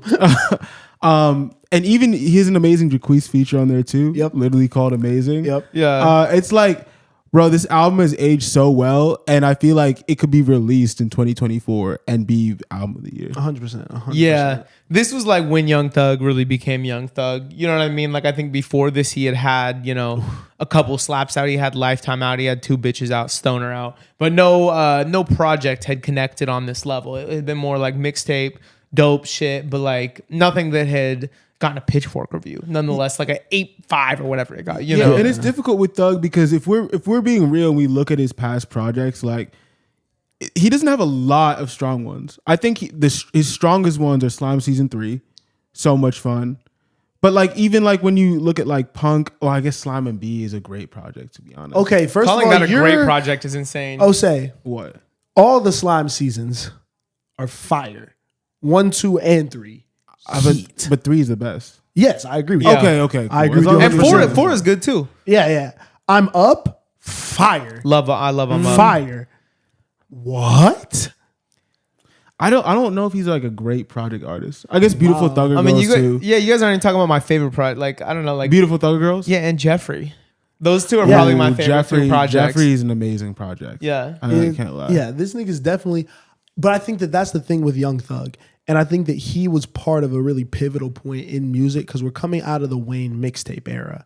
And like, he was part of the streaming come up and all of that. But I think he was still treating things like they were mixtapes released back when he was younger. You know what I mean? Yeah. So he's always flooded the market. Yeah. So I think it was easy to kind of take things for granted and take projects for granted. Even if I'm grabbing 3, 4, 5 songs off him, you know what I mean? It just felt like, oh, this is more Young Thug music. You know what I mean? Like, I think when I go listen to Young Thug, it's not always to listen to an album. It's just to listen to him. Well, why do you think So Much Fun felt like a bigger moment than anything else he had done? I don't know. Because it was a bigger project, maybe? I mean, I think it was just Bigger hits? I think he was just trying to do something different. I think he was a bigger artist at that point. You know? Maybe. But let's stay on Barter 6. I think I was a little bit not concerned, but I was like, how is this gonna age? Because he says some crazy stuff. Like, especially early Young Thug has always said like crazy, insane shit. You know what I mean? But nothing that would edge on like problematic. Oh, he's just hiding crack in his butt and shit like that. Yeah, but you know what I mean? Like, yeah, I mean, I'm a crack addict. I think it was more strange than bad. I mean, if you're talking about people that have said bad stuff, Tyler, the Creator, is number one. Yeah. Type shit. When it comes to saying things that are literally like almost evil. You know? Yeah. Whereas Young Thug is just saying like, it's just like weird, like, yo. Yeah. Good, bro? And I say all that to also say I didn't have any problem with anything that was said on the album when revisiting. It's almost part of the novelty and part of like what makes him special. And like you said at first, like it's the flows. He introduced so many new flows to the game. You know what I'm saying? He literally changed the whole course of where it's going. And I don't know if hip hop is becoming the most popular genre in the world at any point in its lifetime without this album. Yeah, Right. yeah, and you got to put more respect on hip hop's name after this. Yeah. Like what he's using his voice as an instrument. Yeah. It's like part of the production and shit like that. I don't know. I feel like you can't. This showed people where rap could go, a lot. You know what I mean? It really did push it forward many years. What do you think this did for his legacy? I think it cemented him as at that point one of the most prominent rappers out at the moment in time. I think it made him a confirmed Atlanta legend. Yeah. And where do you think this falls in his discography? I think it's his best project. And I wouldn't have said that before this week. I think that I've always really thought that it was top 2, 3, but I think that I was just like, it was jaded. It wasn't appreciating it. And then I sit down and I'm listening to this 3, 4, 5 times and I'm like, there's no bad songs. Yeah. There's 0 skips on this album. Yeah. I say that with full confidence. Say, what do you think? Where does this rank in his discography for you? I don't know if I put it number 1, but it's definitely top 3. I think when we went back and we were talking about his other projects, I was like, oh man, I miss Beautiful Thugger Girls. Yeah. I miss Jeffrey. No. I like So Much Fun a lot. I know that people probably wouldn't put it in his top 5, but I probably would just from like listening to it all the time. Yeah, I don't know. I'm putting Barter 6 top 3. And now actually so now I want to ask you guys a question too. This feels like it was in terms of his legacy, this was like the end of an era almost. I don't know if it feels that way. It definitely feels super different than everything prior, but it's like we got Slime Season 3 and Slime Season 4 after this, which feel kind of like the pre-era. But they felt like different. I do feel you. Because you know what I'm saying, right? I do. Jeffrey was probably the switch. Yeah. Jeffrey was the switch. I think Barter 6 was a stylistic change. Like if you look at the art and the way he's marketing himself, that was definitely a change. I think that Barter 6 was the peak of the first era of Young Thug. Yeah. That first part of it. I think everything that he did at the beginning of a career in culmination ended up as Barter 6. And then I think that, everything restarted again at Jeffrey and he fucking went crazy again. Yeah, and just reinvented it. Yeah. On like a personal tip, like what does this album mean to you guys? Where were you guys when it came out? How did it change your relationship with hip hop? I mean, I don't know. I was at the end of my senior year of high school, going into college. Like I said, it was just a weird time for me. I think it's a weird period of transition for everybody. But I think I appreciated the album more when I was in college in my freshman year because it was like the soundtrack to meeting new people, starting over, being in like a weird kind of like wild place where I felt like very different, you know? And then also just like the party scene was just crazy playing this project, you know? And like I said, Check was everywhere. Check was like the theme song of freshman year. That's hard. That's so hard. I think that like, obviously the other songs had their moment, but like Check was something you would hear outside the most. Yeah. So yeah, I don't know. It feels very triumphant, especially going back to listen to it. And I'm just glad I'm in a better place now. Like thinking about all the stuff I went through, like I'm like, damn, like this was a good time, but like I'm glad I'm in a better place now, you know? Yeah. I mean, for me, I think more so what it did for me my freshman year of college, years after release. Because when it first came out, like I'm 15 years old. I ain't got no car. Like I ain't doing nothing. I ain't going nowhere for real. Yeah. So like I think I knew Check, and I knew of Young Thug when like it first came out, and like I just wasn't like really tapped into him like that. Like that wasn't really my cup of tea. And then you get a little bit older, you know what I mean? As I went through high school, I like heard a little bit more of it, but I wasn't really a fan until probably going into my freshman year of college.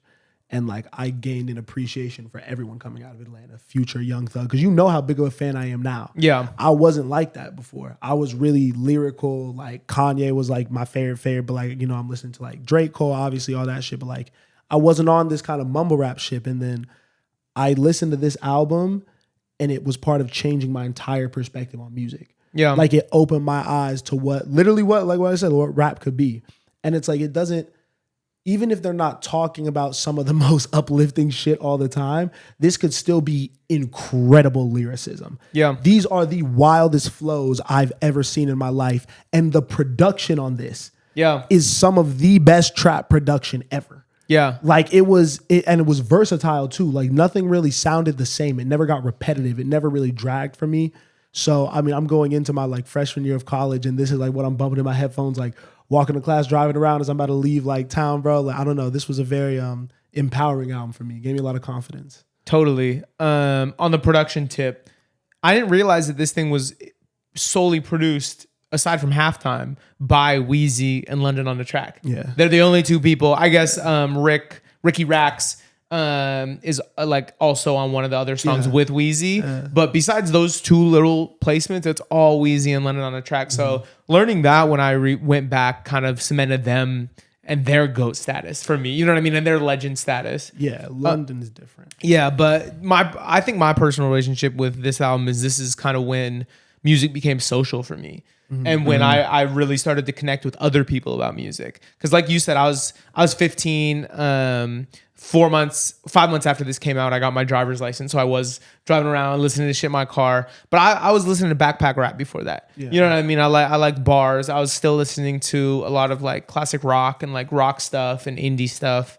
But then this came out and some kids put me on and it changed the whole conversation with music. Because now I'm listening to what my friends are listening to. You know what I mean? I'm at high school for the first time in my life and we're talking about music, study hall, lunch. We're like playing each other's shit.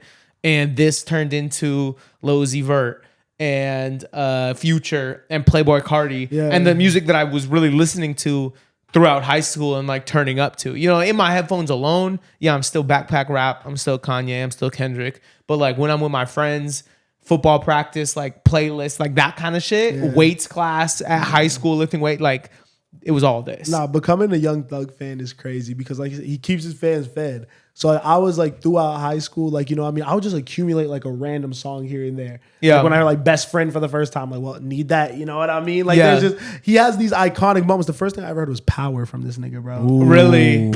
Wow. What, bro? I heard that on Vine compilation or something, bro. I was like, yo, this is the coolest thing. Oh, you know what? We didn't even talk about that. How social media was changing at that period of time too. Yeah, true. You think about it, that was like what Vine was strong. Yeah. There was also like Yik Yak and different shit like that. Like there was just like mad shit going on where like short form content and little bursts of like energy were becoming like the thing that people were gravitating towards. And this was when the Flex music video was still hard. You know what I mean? Because we've seen it a million times when niggas got their homies and shit and da. If you go look at the Check music video, crazy. Yeah. Crazy. Like that nigga, first of all, that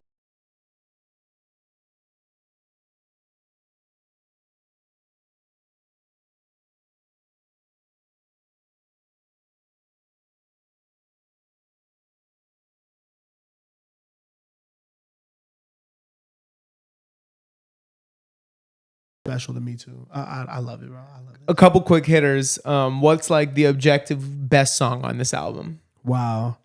The objective best song on this album is either the only two right answers are Check or Halftime. And I would probably I think you have to say Check. Yeah. I think you have to say Check, but Halftime gives it a run for its money. A very legitimate run for its money. I'd probably like Halftime more.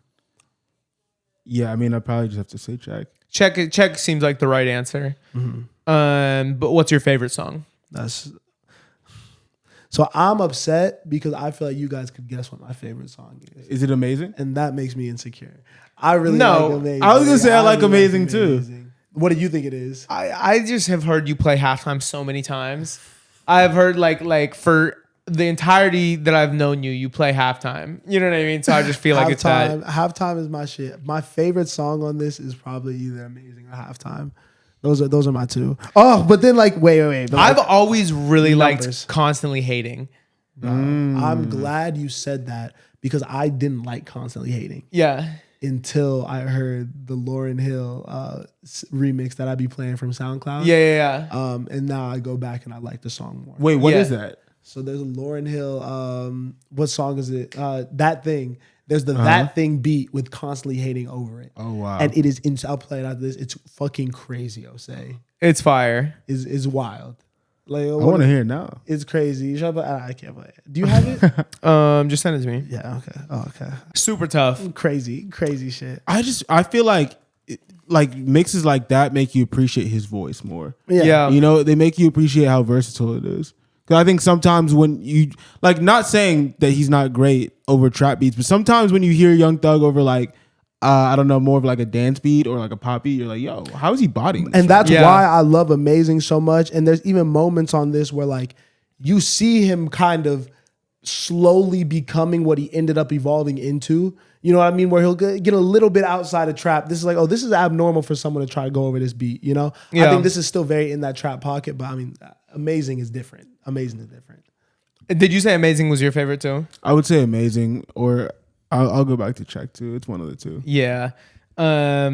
Amazing was a moment that didn't initially grab me, and I didn't even really play it up until recently, but revisiting, I was like, wow, this kind of sounds like where he went. Yeah. Like this seems like the first Yeah. glimpse at the genre blending, you know, the super creative, the singing, the vocal control. I was like, this is kind of, like a prophecy of like where What Thug he was evolves going. into. Yeah.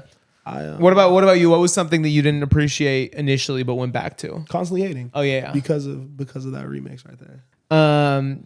Iconic cover too. Yeah. Oh, I mean, Yeah. legacy wise, we didn't even talk about the fact like he was always very vocal. You know how like Anthony Edwards is always like, oh my God, KD's my favorite basketball player. Yeah. Like Thug was always like, Wayne is my favorite rapper. Yeah. You know what I mean? Like I want to be like him, all that shit. You know what I mean? And then all the stuff obviously happens. They have their falling out. They have their issues. But like, I mean, I think it was just really the way he went about it though. yeah, it's hard, bro. It's like, yo, I'm gonna talk my shit and I'm on par with you, nigga. Like, I don't know. I think you put yourself, when you start to do things like that, like put yourself in the same conversation as GOATs. Like I respect that a lot. And I think he really did that with just the title of this. What I was saying is I could kind of understand why there was beef, because I feel like the way he did it, he was saying, oh, you're my favorite rapper, and then he did the album cover. But I feel like there was no previous relationship to be doing all that. And that's why There was because Birdman was mentoring both of them. Young Thug obviously was falling out with Birdman at the time, but there was a time in 2014 where they were both together at All-Star Game weekend. There was a lot of photos from the studio of them recording music together, and they have one song together that was released under Rich Gang. So they were a little group for a little bit. It seemed like dad and his two sons, you know what I'm saying, rolling around. I feel you, but I just feel like when the album cover dropped, people were like, oh, he's dissing Wayne. Well, I think what happened was Wayne sued him because it was supposed to be called the Carter 6.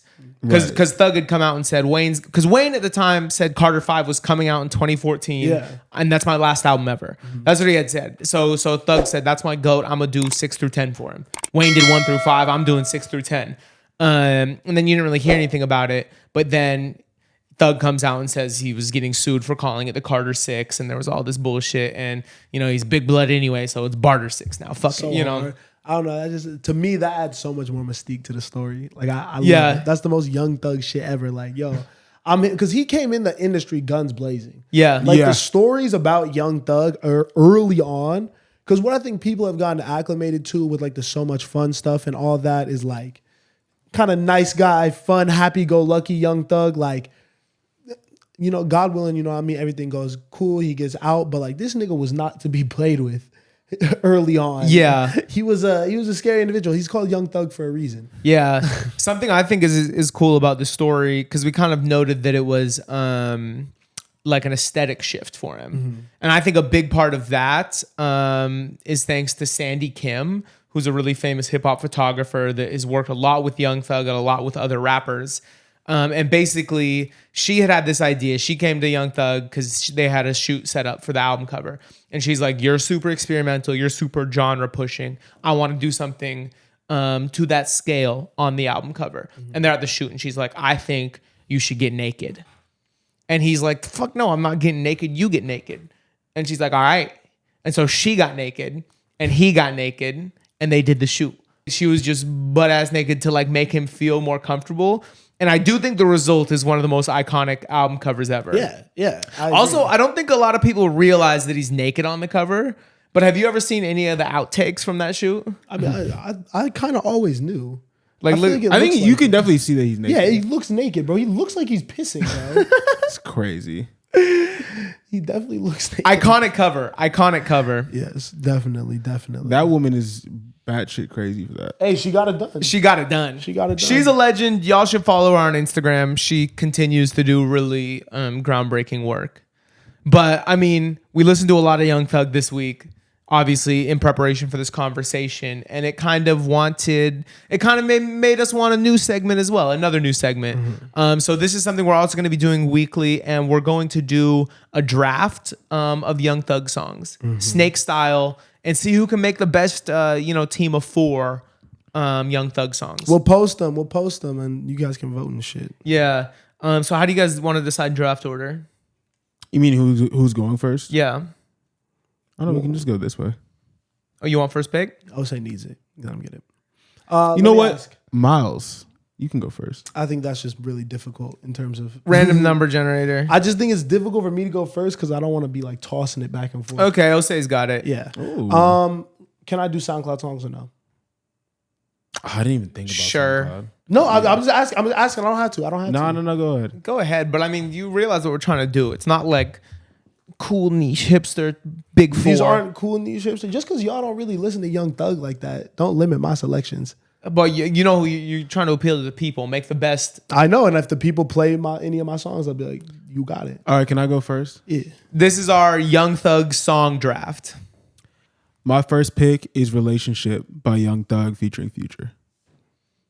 I kind of had a feeling you were going to do that. On brand. I like that, really song. love that song. I like that song. Very on brand. Go ahead. But then you're gonna take something else I want. Just say it. I'll get it I'll go basic on this one. I'll get fun with the other. I'll take Check. You got Check? Yeah. No, I'm good with that. I got Lifestyle. Ooh. Are we snaking back? So you get 2 picks? Yeah, so I'm going back and I'm taking Lifestyle and then I'm gonna take Digits. Wow, you're boring. I'm doing the right thing. I'm making the best team. You're boring. Ooh. I could I could play then. I thought you was gonna go some whole other directions. I will go F Cancer. Fuck Cancer. Shout out to Boosie. That's a main. That's a bitch. banger. That's a good song. I won't lie, that's a really good pick. Okay. For the second pick, no, it's not. But it's good to have on your team. But he took like an ADP 4th round pick, like 2nd round. But it's all good. But that's what I'm saying. He still got it though. Okay. Go. Go ahead. Oh my god! I know I had to get it. Did you get it? Yeah, no, I got it. I don't know what you guys are gonna do though. I can't. Y'all are crazy. Now you get your 2nd and 3rd pick, Jose. I get my 2nd and 3rd pick. Okay, all right. Give me 2 seconds. Give me 2 seconds. Cause now that I know we're doing that, I want to make sure I get my joint. Doing what? Okay, I'm going for my 2nd pick. I'm going Killed Before. Good song. I wanted that one. That's a great pick. I didn't think it would go high. Yeah, I was gonna go 3rd probably with that one. I did not think that was gonna go high. And then for my 3rd pick, I'm gonna do Harambe. That's a good song. That's a bad pick. I like that song. I will go then. See, I'm really. You're a hater. My bad. Gang. You a hater, VeggieTale. I'll go. Hater VeggieTale's insane. I'll go. See, you're gonna judge me. I'm gonna go Daddy's Birthday, 3rd pick. Yeah, you are not doing what you need to do, but really, you don't like that song? It's cool. Yeah, I'm getting. Oh God, I didn't think I was gonna be able to have some of these songs, but I can't. I was kind of basic on the first two, so I'm gonna do my taste picks for my last two. With my third pick, I'm gonna do Chanel "Go Get It" featuring Gunna and Lil Baby. Wow, you're boring. And for my fourth pick, I'm going "Feel It." Yeah, all right, you're boring. I want that pussy in a wraith. That was you. Fucked Make up. sure little mama You feel had it. you had a good song. You had a good list too. That was bad. That's a what? Feel It. Feel It is an incredible song. Okay, and now just to keep jumping everywhere around. See, I could do it. You only got one more pick. I know. I want to go off another album that I haven't already taken some out of. This is so hard. This is so difficult. I'm gonna go with them. With them. Oh my God, I forgot about that one. With Them's a good song. That's a good pick. That was on my list. You need one slime. That's Slime season 3, right? Yeah. You need one of those. You wish you had No, digits. no. You wish you had digits. Take it back. No, you said it. You're on no, the but board. that's boring. That's boring. Oh wait, no, I already have a Quavo feature though. Never mind. I'm fine. I can't do that twice. Quavo feature. What did you want? Circle of Bosses? No. What did you want? See, that's how no. You don't do this for real, bro. My list is way better than It's yours. not. You don't even have. I don't even think you have the same Young Thug Rolodex as I do. To be honest, We'll vote. We'll have the fans vote. I think you're picking from half as many songs as I'm picking from. It doesn't matter how many I'm picking from. I've got a way stronger 4. I don't even know what I want to pick now. Because am I going mainstream or am I going something? I think go like this. I think you have to. Your 4 songs. An objective party is going to play these 4 songs and then pick who has the best 4. In terms like sound wise. Yeah, what slaps the best? What's the best songs? Then I'm gonna do. But don't do some like obscure shit. Like I could have went more obscure. Well, Also, I'm going don't obscure. listen to the guy with a terrible list. I'm gonna go. I'm scared. Yeah, that was a bad pick. You have not even listened to that song. You don't even know what that song is. I'm scared. That's so much fun, right? Yeah. Yeah, it's a good song. Okay, wait, run down the list. I'm going curator. You're going just mainstream. Just pandering per usual. F Cancer's pandering I'm surprised nobody picked Best Friends or Halftime. or Stoner. So what I was really struggling with is one I wanted to go different albums for all my picks. I did too, and I did it. I was debating on getting Go Crazy with that last one. That's a good pick. That's a really strong pick, but I didn't want to go all the way there. I love Chanel. Honestly, I think that it's just like that's like a slime language song. There's so many different pockets. That's what makes this difficult. Yeah. Because he goes melodic. You can go like super hard trap. Like you can go R&B. You can go pop. I think you need a little bit of everything. If I'm being honest though, in my heart of hearts, I wanted to go 1-2, check halftime. Yeah. I mean, I would have respected that. But that's boring. I also forgot "Oh Okay" was not a Young Thug song. It's a Yeah. good song. Yeah. And that's a one great of the song. strongest verses. I kind of wanted to get Webby with Duke. That's one of my favorite Young Thug songs. I wanted to get Quarterback with Quavo off Slime Season 2. That was the last pick that I was debating if I wouldn't have gotten F Cancer already. And then I wasn't sure between F Cancer and Hercules. Hercules. Right? F Cancer was the one you should have Okay. gotten. Yeah. I agree. That was a good pick. That was the best pick, Yeah. in my opinion. No, I think the best pick of the draft, besides All of Mine, was Killed Before. That was a great pick. That was a really good pick. I didn't think that people wanted that song. It was on my list. I thought y'all were gonna let that fly. Were you gonna pick it? Yeah, I like that. I was gonna be my 4th pick though. I didn't think it was gonna be like a competitive pick. No, that's a good one. I also kind of wanted Tomorrow Till Infinity with Gunna off Beautiful Thugger Girls. You see, you getting all these features, man. First of all, hold on. The disrespect you have for Daddy's Birthday. Can we talk about that? That's a great song. You don't like that song? I don't be listening to that. Wow, that's one of my favorite. Do you be Young Thug listening to songs. that? No. Nah, because I played that literally yesterday, and you was vibing, or 2 days ago, you was vibing, bro. You was watching me? Nigga, I seen you, bro. You was staring? Nah, that's hate. That's hate. Y'all gonna listen to that song and really like realize you talking crazy. Yeah. I cannot wait to post this reel. That's I going know. to be a good one. We're going to see what the people think. Okay, so did we say our 4? What? You want to? Yeah. Okay, cool. Unless you want to like say it again. No, I think we're good. I think the people heard. I don't shine in these segments, and I want to shine. You don't, but you can work on it. He said, I want to shine. Shorty done money bad. Huh? Miles, I was gonna insult you, but I'm gonna be nice. You know what I'm saying? I can't always fire back. Sometimes I just gotta be like, you know what? Miles said something that I found offensive, but I'm gonna keep it pushing, bro. Miles offended me. Hey, my bad. I don't know if Relationships is a good song because the just the sheer volume. I listened to that when it came out. I can no longer look at that song with an objective lens. But it's still a great song. I know every single word, bro. I love that song. It's a cool song. Y'all was how many songs with features did you have? How many features? Yeah, did you have only one of them? Future for the first one. I did Kill before, then I did Harambe, so no feature, and then I ended with what? I'm Scared. I'm Scared. Oh yeah, 2 features on that. It's Doughboy and someone else. That was a crazy pick. You were trying to defend it, nigga. No, I wasn't. Yeah, Spencer was boring. I'll say it was decent. I won. Thanks for watching. That's hilarious. Lifestyle, Digits, Chanel, and Feel It. Feel It was a bad pick. Bro. Feel It was a bad pick. Bro. Feel It was a pressure pick, and I respect it. So that was our draft segment. Let us know if you fuck with it. Let us know what albums you want us to revisit next week. Let us know what artists you want us to draft. All My of that. vote is Tyler the Creator. I think we should do a Tyler the Creator album. That'd be great. I'm down. We should decide on stream or on camera. I forgot we're not streaming. Let's do Wolf.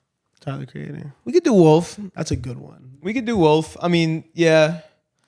Yeah, it seems like it would be too basic to do Igor or Flower Boy at this point. You know? Yeah, and too recent. It's a little different. I was also thinking about Wayne. You know, we're talking about Wayne a lot. It'd be fun to go back to the Carter 2 and do like a Wayne song draft. I think Wayne might be cool. I'm not mad. I was thinking Cherry Bomb for Tyler, but maybe that's not the right I would album. love to go. I like Cherry Bomb. Yeah, I listen to Cherry Bomb all the time. I'm down for Cherry Bomb. We can have a discussion. We should do an ASAP one. We should go back to the ASAP. Oh, I guess you said we already did the ASAP video. It'd be cool before he drops to revisit that catalog. Yeah.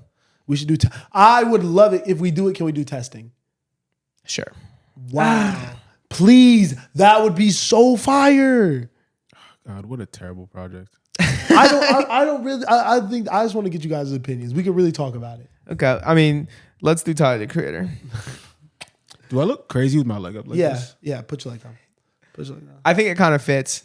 That's crazy, bro. But now we're going to introduce another new weekly segment, which is Weekly Rotation. If y'all don't know, we have a playlist on Spotify. It's called Weekly Rotation. Every week, we pick 10 songs, each of us. We throw them in this playlist. It's 30 random, super fire tracks, trying to put you on some of the shit that we've been bumping week by week. No, I'm saying it's my favorite thing that we do now. Yeah, I love it too. And I think it's good to just kind of like talk about our list a little bit, you know? I mean, are we freestyling? Are we talking about what we put on there? What are the vibes? I guess I do have a couple questions for y'all on this. It's just the two. I'd first like to know like what that you added. Like you were like really like, yeah, this has been my shit this week. Oof. What I added that was really my shit. I felt about the 2 songs that I was really like, yeah, were Distance by Yeba and O3 Flow by Wally the Sensei. Yeah. I mean, you know, that Wally song was like, that was freshman, sophomore year crazy. That was that was all honestly college. Like LA experience. Like that's just LA, bro. Yeah. Like that shit is different. I don't think there's any song like that. Like that's a special song to me. That shit took me back crazy, bro. I put that down for one I wanted to acknowledge. Yeah. From the other picks. Like that is such a fire song I hadn't heard in too long. Yeah. And then Distance by Yeba. Yeah. I mean, her voice, because I wasn't very familiar with that song. But Yeba has just such an incredible voice that like the second you hear it, it's very soothing. So I hear this song and I was literally like, I think I was in a very stressful situation and it just calmed me down instantly. And like, I've been listening to it just like whenever I don't know what to listen to, whenever it's like early morning or like even late night, like that's just an easy song for me to play. Yeah, it's a great song. She's incredible. Jose, what was some stuff that you were really excited to put on our weekly rotation? I think Nija Funk by Santi and Psycho YP. Yeah. To me, that was a special one because I don't know. I had just listened to that project. Psycho's somebody that I've been following for a while. My friend Chimsy put me onto him. I think they came up together like in Nigeria. And like I've been listening to him like kind of like loosely for the past like maybe 5, 6, 7 years. And I didn't listen to this past project he put out. And so Chimsy was telling me to go back and listen to it, and I listened to the whole thing. And that title first stood out to me. So I listened to that first, and I was like, whoa, this is crazy. Like, it sounds super triumphant, and the name is real cool, but then you, like, listen to the lyrics, and he's just, like, talking about how he should have treated some girl better in it. It's a super interesting song. Ashanti's vocals sound really dope on it. I don't know. I was really interested. I wanted to put it on the weekly rotation because I wanted to see what you guys thought about it. Yeah. I mean, that was the first one that I commented on. Like when we were talking about it, I was like, yo, this Nitro Funk song is crazy. Yeah. Like I really like that track. Yeah, it's super dope. And then I put Woo on there with James Blake and Lil Yachty. Yeah, we've been slandering Yachty a little bit, but when he gets in his bag, he really gets in his bag. I do feel like he could have come a little stronger on the James Blake project. Pause. Yeah. But there's your pause. But this is one of the stronger songs on there. Yeah. I think subject matter wise, sonically, it sounds great. Great rap performance by him. Yeah, I mean, I listen to it every day. Probably. Yeah. So this is one of the standouts for me on that project. And then what else?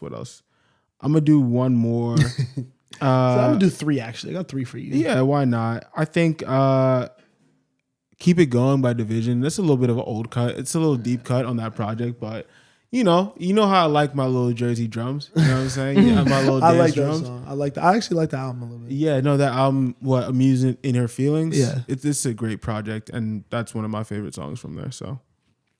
For me, like I think weekly rotation is all about like just a random song that's come into your life for whatever reason that you can't stop playing that week. And for me, it was Lifetime by Maxwell. Yeah, I was not hip to Maxwell. Yeah, I was extremely late to Maxwell, but the past month I've been listening to him a lot, and I really, really fuck with it. And Lifetime is a song that I was putting on minimum 1 time a day. I was late to Maxwell too, and the first song that I heard was Ascension. And you hear that vocal come in, and his voice is crazy, bro. Totally. Yeah, it feels like I finally found maybe the male counterpart to my infatuation with Sade. Really? You know what I'm saying? That's where I compare it, because it's like it's definitely R&B, but it's definitely a little bit softer and a little bit more soulful to me. It seems different. It doesn't seem super connected to the rest of the R&B that was coming out at the time to me. Well, he's definitely not whisper R&B like Sade. Yeah, no, but it's a little softer. You're soft. I might be. And then the other one was Look Again by 408 Darwin. Yeah. He's somebody that I've really been listening to a lot lately. That guy can rap, bro. He's got fucking bars, and like he also just makes slappers. Upcoming artist. I don't know where he's from. Do you know where he's from? No, but I liked your approach to the list, because I think you did put the people onto a lot of stuff, because I know you did the let me see, the Peter Cat Recording Co. You put me onto them. Yeah. You was playing that. Love Peter Cat Recording Co. But then at the bottom of the list, I saw Odile. I really, really like that song. Was that you or was that you? Wait, which song? Oh, that was me. Brazy? That's Be Easy, right? Yeah. I really like that song. Yeah, and yeah. I think he's a really, really dope up and coming artist. And then what was the other one? Kitty Cash and Papa Rod. Yeah, that was a good put on. I've been listening to a lot of Kitty Cash. I mean, you put me on dope. Kitty Cash. She's dope. Yeah, that could be like, she could be like at peak. She could be like female Kate Tronada in a couple years. That's like the vibes I get. Oh, and this gives me a chance to I want to be loud about this Capella Gray album. Because I really, really like this fucking whole project, bro. Yeah. 22 songs of heat. There's a fucking Tory Lanez feature on the back end of that is fucking out of this world. Oh, well, you don't like Tory. I think that Capella really, really came through after, Gallus was obviously a moment 2 years ago. I wasn't even that big of a fan of that song. But this album made me a really, really big fan of his. I think that he's one of the most unique up-and-coming voices in male R&B. Just bringing back music that's like R&B for the outside, you know? That song Baychester is crazy. UCU is my favorite right now. One More Wine type girl. All that shit. Like, really, really good project. Yeah, I wrote that one down too as one that I wanted to acknowledge. Capella Gray's super tough. Bro, outro, outro when it just drops out, and that is my favorite part of the song. I will listen to that whole song just for that part. Yeah, I also loved you putting Rich Ass Haitian on the list. Ose, that is such an incredible song. Look, man, I'm trying to switch it up for all. You know what I'm saying? I was gonna say Ose because then we got a sneak preview of his new shit. Ose getting on his little boom bap journey. Or whatever. No yeast. I was like, nah. I was what? I was very happy with that one. We got some depth over here. You know. Who else had a really crazy one? There was one other one that I wanted to talk about. I love that Taney song. Bukum. I forgot about that song. Which one? Oh yeah, the draft day song. Yeah, super I really good. like that shit. Super really good. Like that shit. Shout out him. I don't like how it's spelled. What is that? Because it says come. It just makes me uncomfortable. Anyways. Oh, but last thing I'll say. That was no. That's what I was trying to hit. The song that I've easily played more than anything else on the weekly rotation that I added is New Drop, Don Toliver. I think that might be my favorite song on that album right now. I mean, just maybe my favorite song on that album. I love that shit. Really good outside music. It'd be crazy not for me to talk about Anywhere But Here too. Because that's maybe my most played song on this weekly rotation. I didn't even add it. Yeah, that is such a good fucking song. That's the best thing that's happened in music this year. That 80s album coming out. The 80s. Shout out them. Stream this fucking shit. Go listen to the Cocaine 80s on SoundCloud and shit like that. That's our weekly rotation. Go follow that shit if you want to hear all these beautiful songs. We'll put a link in the description and maybe a little animation right here. I was gonna say, should we play a song like at the end? Nah, they don't need all that. We could do that for the Spotify people maybe later. But do you have any closing thoughts? Is that everything? I think we should do some hot takes. Oh yes, oh my god, I forgot. Do you have one? Go. I have a little bank. Who wants to go first? Not you do. All right, man. Let's see what he's got. After doing a little research and assessing it personally, I feel like the 360 deal isn't a bad deal. It's not a bad way to run business. Okay. Expand, because I'm curious. And here's why. Because at its core, all it's really saying is that everything that you do, I get a little part of because I'm also contributing to the success of it. That's essentially what management is. Yeah. So I don't really see what the problem is with the 360 deal unless they're not contributing to everything you're doing. But if I'm contributing to the marketing of your music, to the production of your music, to your touring, to selling merch, to all those things, why wouldn't I get a cut? Again, that's what management is. I just think people don't necessarily do that. And then the way that those deals are written is crazy. It's like, why am I getting 80% and you're getting 20? Yeah. Like, that's ridiculous. Because you're the artist. I'm not making the music. You know, I'm not the product. But I feel like you should get a little bit off the top of everything you do. Just for clarity, I think 360 deals in management are standard.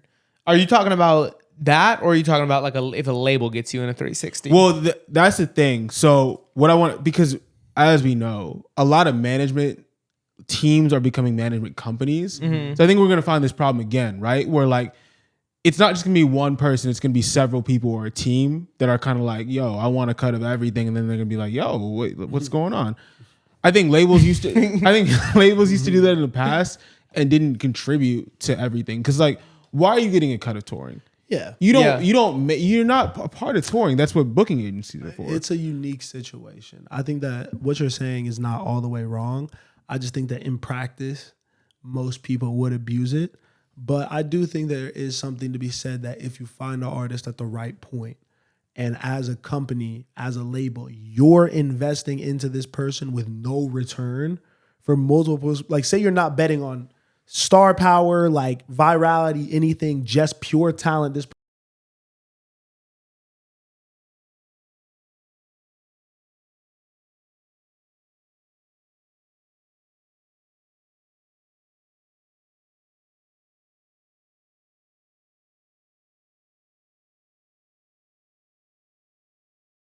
popularize that idea and think everyone. Well, and I also think if you're gonna put somebody in that type of deal where a 360 deal sounds crazy, right? But if you're gonna put somebody in a deal where you're taking a percentage of everything, or at least everything you're contributing to, then you better have a team specifically for artist development, and you better break down what that means. I agree. Like it means to me, it means studio time in the A&R process. It also means performance and rehearsals and training in that. It means media training and public speaking training. It means everything that goes into becoming a star. It means fucking teaching them how to dance, bro.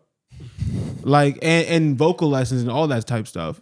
Like if you're gonna do all that, then you gotta be contributing that as well. You know what I'm saying? Yeah. But I don't think it's a bad idea. I do think a lot of people in music work 24/7 regardless. So I don't really see why it wouldn't be something where you could get a little bit a little bit of the pie if you're like a part of the process. But I don't know. I don't think That's it's just my take. This nigga, random, someone just attached to the process. I don't know if they should get a piece of the pie.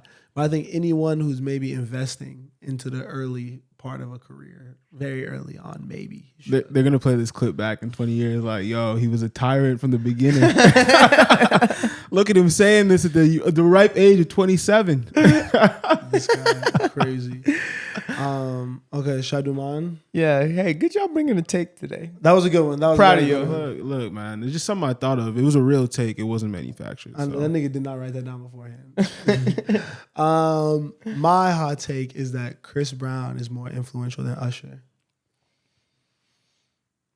Me and Osei have been arguing about this a little bit. More influential than Usher. Now, let me make the statement that I get it. Usher was the blueprint. There's no Usher without Chris Brown. Usher started off like he did the same young nigga thing, you know what I mean? Like 15, 16 years old. Or you mean there's no Chris Brown without Yeah, Usher? type shit. Yes. But I just think that Chris Brown's longevity and the way that he's been able to bounce from genre to genre, like really, really rapping on Look At Me Now back in the past, now hopping on the Afrobeat wave, embracing a lot of the really young artists. You just seen him go crazy with Skylar Blatt did a song with him that just went like #1 at R&B radio. Like there's just been so much evidence of Chris Brown's influence permeating throughout R&B and music in general. And he's just taken the baton from Usher and just like went crazy with it. Obviously there's controversy and all this shit, but like I think he's really the one of the modern era of R&B. Is he influential or more versatile? Both. But I think you're mistaking the two words. Like I don't think that Usher has inspired. I think Usher inspired Chris Brown. But other than that, I can't point to too many direct people that Usher's like. I mean, Justin Bieber, obviously, too. Those are the two big ones. Justin Bieber, Pretty big one. Yes, of course. That matters. But I think that Chris Brown has just been more visible as an individual longer into his career and making more impactful music. So he's been able to touch more people. Whereas Usher, I feel like kind of fell off around like what? What was it? Confessions? I don't know. What was like the last crazy Usher song or album? I mean, he went kind of pop, right? In like the late 2000s. Yeah, but like Yeah, I'm thinking yeah. like, and like Chris Brown is like late into his career and he's doing albums with like Young Thug that have slaps. Right. And like Usher started to do like albums with like Will I Am. Yeah. Yeah, like you Yeah. know what I mean? Pitbull. Like it just didn't age as crazy. Like I think that Usher dropped. I think Usher has more hit records. For sure. I don't think so. For sure. Hit records, really? Yeah. Miles, who's Chris Brown influenced in the new school of R&B? Bryson Tiller. Okay. I think. I'm honestly just asking a question. I'm not trying to like argue with you. I think Bryson Tiller. I think Destin Conrad. I think what? No. What? Go ahead. Kehlani. I think.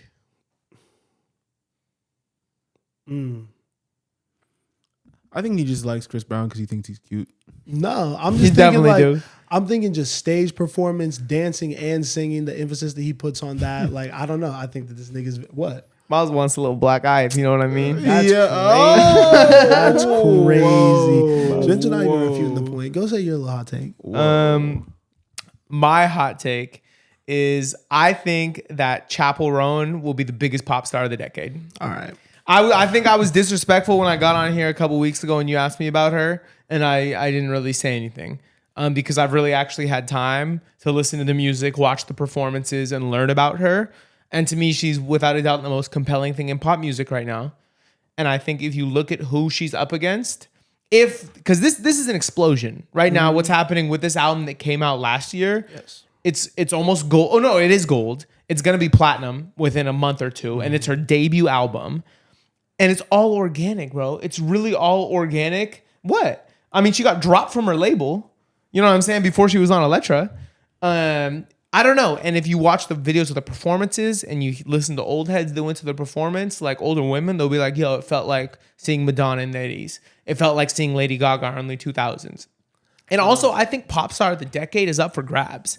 Because you look at who she's competing with. It's Taylor, who I think even Taylor fans said that the last album was bad. You know what I mean? She's going up against Harry Styles, The Weeknd, Billie Eilish.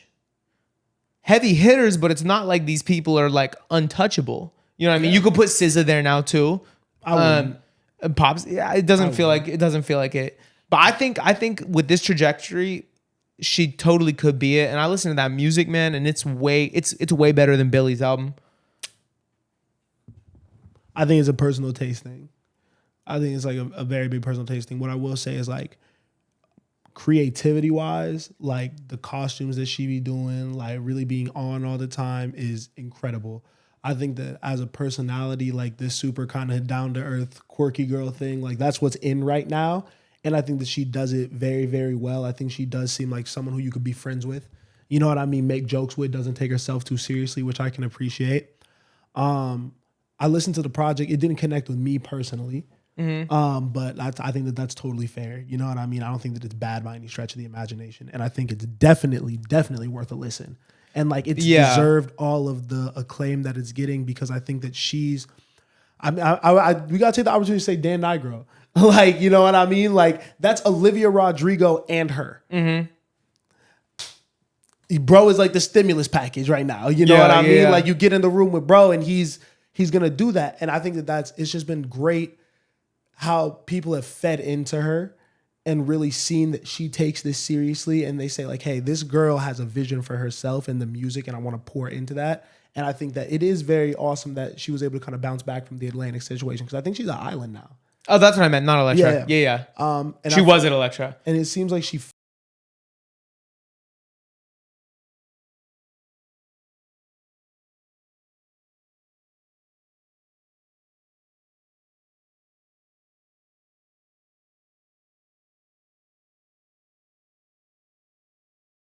reminds me of Gaga, how she does the extra shit, the costumes. She's like a queer icon. Yeah. You know what I mean? That's like very much her bag.